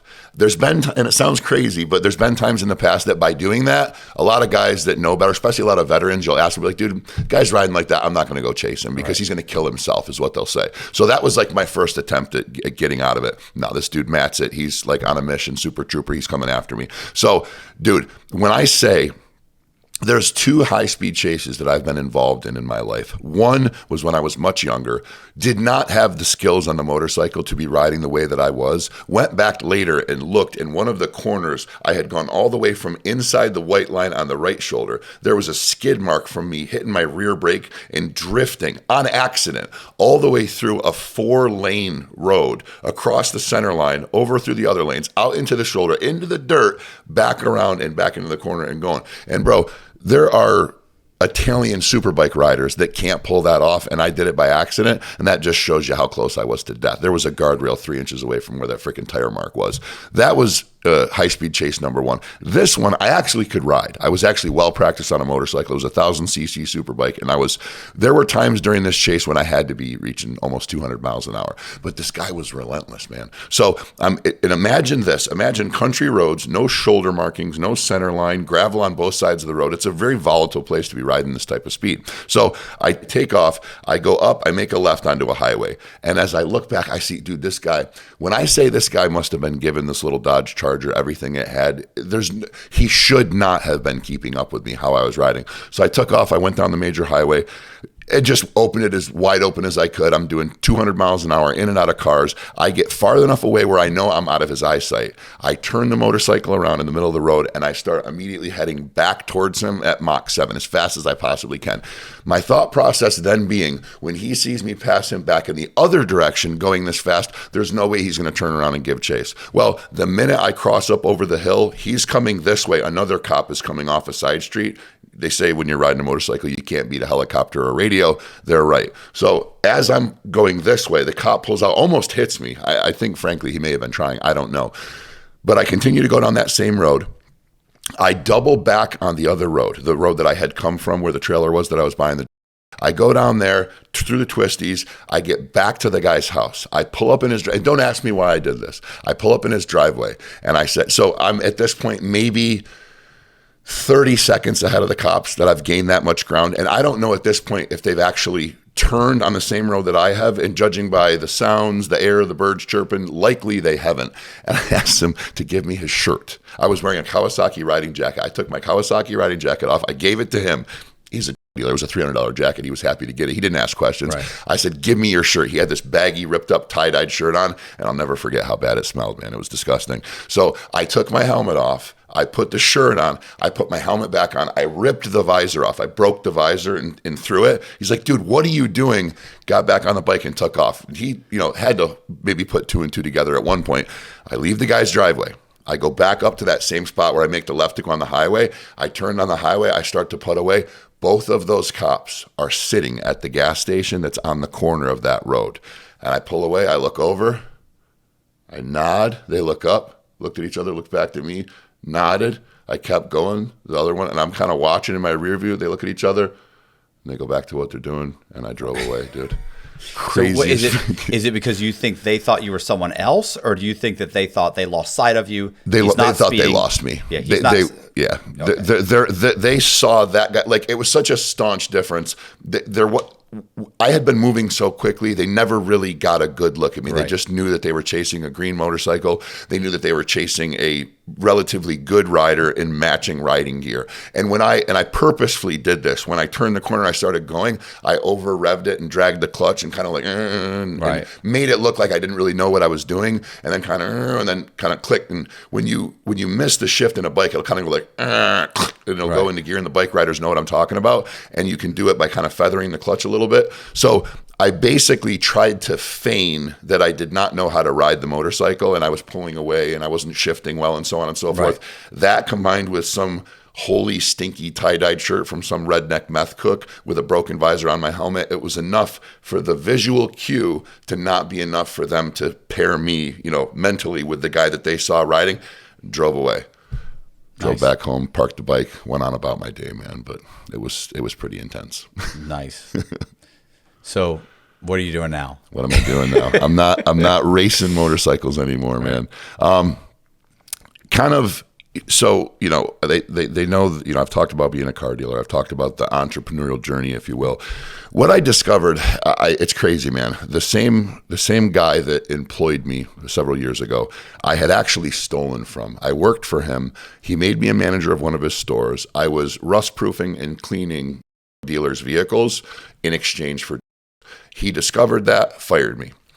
Disliked me so badly, he met me off-site at a gas station with security to hand me my last paycheck and recorded on video basically saying, you're not welcome on any of my properties. If I ever see you there again, I'm going to have the cops called immediately. You're never to come within an inch of my place again. Otherwise, it's going to be concrete shoes for you. And he's a connected guy, so that wasn't a joke. This same individual who his life and success is built on kind of a rebound and a second chance story. When I got out of prison, I had been recruited, if you will, by a guy that I used to work with who had a car dealership that he had built while I was in prison, but he was failing miserably. He was a car salesman trying to be a car dealer that didn't know what he was doing. So he engaged me and said, listen, I'll give you all my stuff. I'll give you my checkbook, my line of credit, my cars, my trailer, and you go do this thing, use all my resources and we'll split whatever you make. And then he went back to working his 9 to 5. So I did that, made an incredible amount of money, got us into a bigger facility, more cars, bigger line of credit, just started growing the business, doing what I do.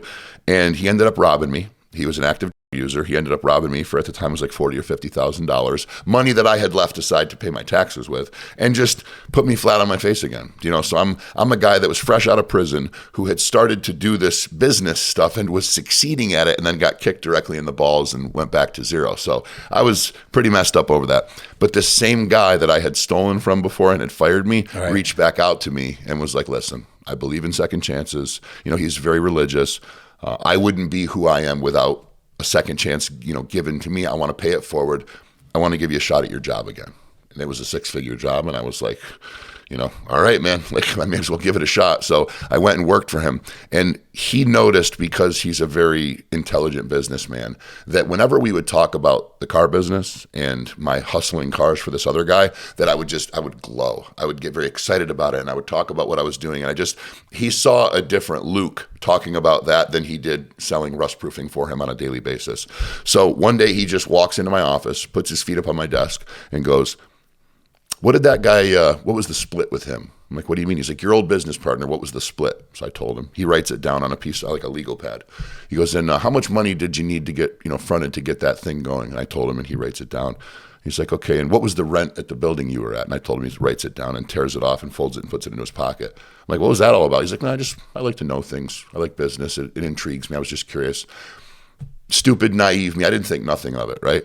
2 days later, a day or two later, he comes into my office and he's got that same piece of paper, and next to every number, he's got it crossed out. And, instead of 50, it was 55%. Instead of $1,500 a month, it was $750. And instead of, $40,000, it was $100,000. And he goes, that's the offer. Take it or leave it. So the offer for what? He says, I want to stake you to start your own used car dealership. We're going to be partners. You're going to buy it from me in 4 years for $36,000, no matter what you do with it. We're going to split everything 55-45. You'll get 55. That way you never steal from me, because I'm giving you the lion's share. I'll give you a rent of $750 a month for your first year, and then we'll go up from there. He says, and I'll give you $100,000 to get started. I said, you with me? No, sir.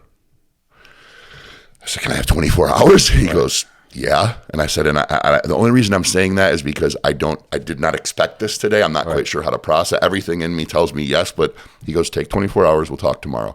And I went home and I talked to my now wife, who was my girlfriend at the time, who had offered me, because she saw what I did with the other guy's place, she'd offered me $80,000 of her money left over from a settlement that she got. She got ran over by a tractor trailer. It was terrible. Real bad. Yeah. And dude, I've seen people get $1 million for a broken finger. Right. Okay. This scum lawyer got her $250,000. She's got metal through her legs. She's got rods and pins in her. She was almost crippled completely. A tractor trailer. The guy was unlicensed. He was undercertified. He was over his clocked hours. He drove, completely the wrong way through. It was just, she should have gotten millions of dollars, dude. She's still to this day has many issues with it. And, typical small town lawyer looking for a quick settlement. But anyways, she had offered me money and said, go do it with this money, build our life. I know you can do it. And I didn't have the confidence in myself because number one, I wasn't, I wasn't that accomplished. It was only like 11 months I had built that business. We hadn't even been through a full fiscal business cycle. Plus, I was fresh out of prison. I didn't think much of myself. And I didn't want her and my relationship, because I truly did care about her. I mean, we got married. I love her to death. I didn't want it to be founded on money or borrowed money. So I just wasn't willing to do that. But when this guy came and it was his money, and we're talking about a guy that's worth $50-60 million. Right. So when he says, I'm going to give you money and I think you can do this, it inspires a lot of confidence within yourself to say, well, if he thinks I can do it, then maybe I got a shot at doing this. Right. So I took him up on the offer, man.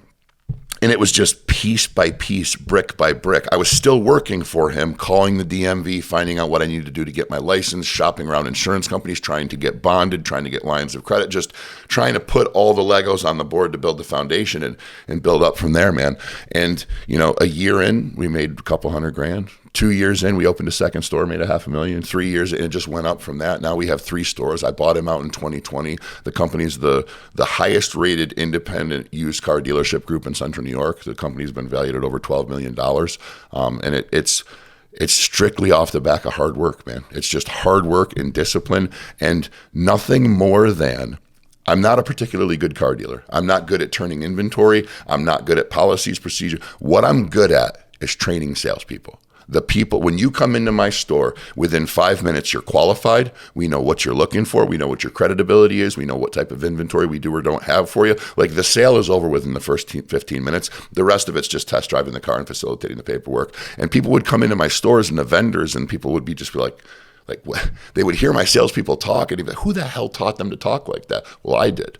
What I realized over time, to get to the point of what I'm doing today, is that I was not a good car dealer. I was a fair to midland car dealer. What I was exemplary at was teaching people the skill of qualifying a customer, selling, persuading, and closing a deal. So I found it very entertaining. I found it very bombastic, what guys like Grant Cardone and, Bradley and Tony Robbins and, the leaders of that kind of business and influencing space were doing. I saw the people who were doing sales training now, and I bought some of their trainings and I went through them, and I just saw how they were just fundamentally flawed, and they were all based on word tracks and scripted lines and sentences and rebuttals. And the problem is, salespeople, man, they don't. It's a lack of confidence. The best salespeople are super confident. They know they're going to close the deal. They go in and they close it. Those guys can use training. They will get better, but they're always going to at least survive. It's getting the guy from 0 to 60, which is difficult, because sales can be a very difficult and a very intimidating thing. What we do is we don't teach them things to say. We teach them the framework and the skill set so they can say it themselves. Earlier in the show, we talked about authenticity, and we talked about that frequency of just knowing when someone's full of shit or not. That happens with a customer. So the most effective way for somebody to sell and persuade another individual is to just be honest and factual with them. And if they can do that in a way that has the foundational framework which funnels them into selling that individual something that works for that individual, then it's an infallible close every time. They will literally close every closable deal. So I decided to create an online training platform, which is what all the competitors in that space are doing. I did it based on a completely different set of fundamentals, and I spent the appropriate money to get it produced and, to script it and do all the videos. And we've just recently launched it, and that's what Paid to Persuade is. And it's taken off like a rocket ship. We have people leaving our competitors, the other big voices in the space, if you will, and every new customer that we're signing daily is, I bought so-and-so's training and they're just teaching me things to say. I bought so-and-so's training and they're just teaching me things to say. No one's teaching me why I'm saying it, how to say it, or what answer I need to get. I need to connect the dots. We connect it for them, they engage, and we're the most effective sales training in the world. I can say that beyond a shadow of a doubt. So that, sir, is what I'm doing now. Okay. It's Paid to Persuade. Can I plug it shamelessly? Yeah. Yeah. So for the people that are out there that are in sales, what I try to do is I try to give them free value so they can execute upon it and actually get better and use little bits and pieces of our framework. So if they follow any of my social medias, it's Luke Lunk, Lukelunk, Instagram, TikTok, LinkedIn, Facebook, any of the metas, X, it's all at Luke Lunk. Daily, we give free sales tips. We give free entrepreneurial advice, motivational stuff. It's basically it's a place a salesman can go and check in daily, and at least every couple days they're going to get some sort of nugget that's going to be very valuable for them. And I do that for a reason, because the more free value I give, it seems to be the more people come to us looking for the other piece or the other half of the puzzle. And then as far as the company's concerned, they can, if they engage with me on social media, I answer every DM myself, or they can just go to paidtopersuade.com and, they can book a call with me personally right there and, and get the rest of the information. So I appreciate you letting me share that. Yeah, no problem. Hey, I appreciate you guys watching. Do me a favor, hit the subscribe button, share the video, hit the bell so you get notified. Also, we're going to leave all of Luke's, all of his links in the description box, so check that out. Leave a comment. I try and respond to most of the comments, or as many as I possibly can. Also, please consider joining my Patreon. It really does help. Thank you very much. See ya.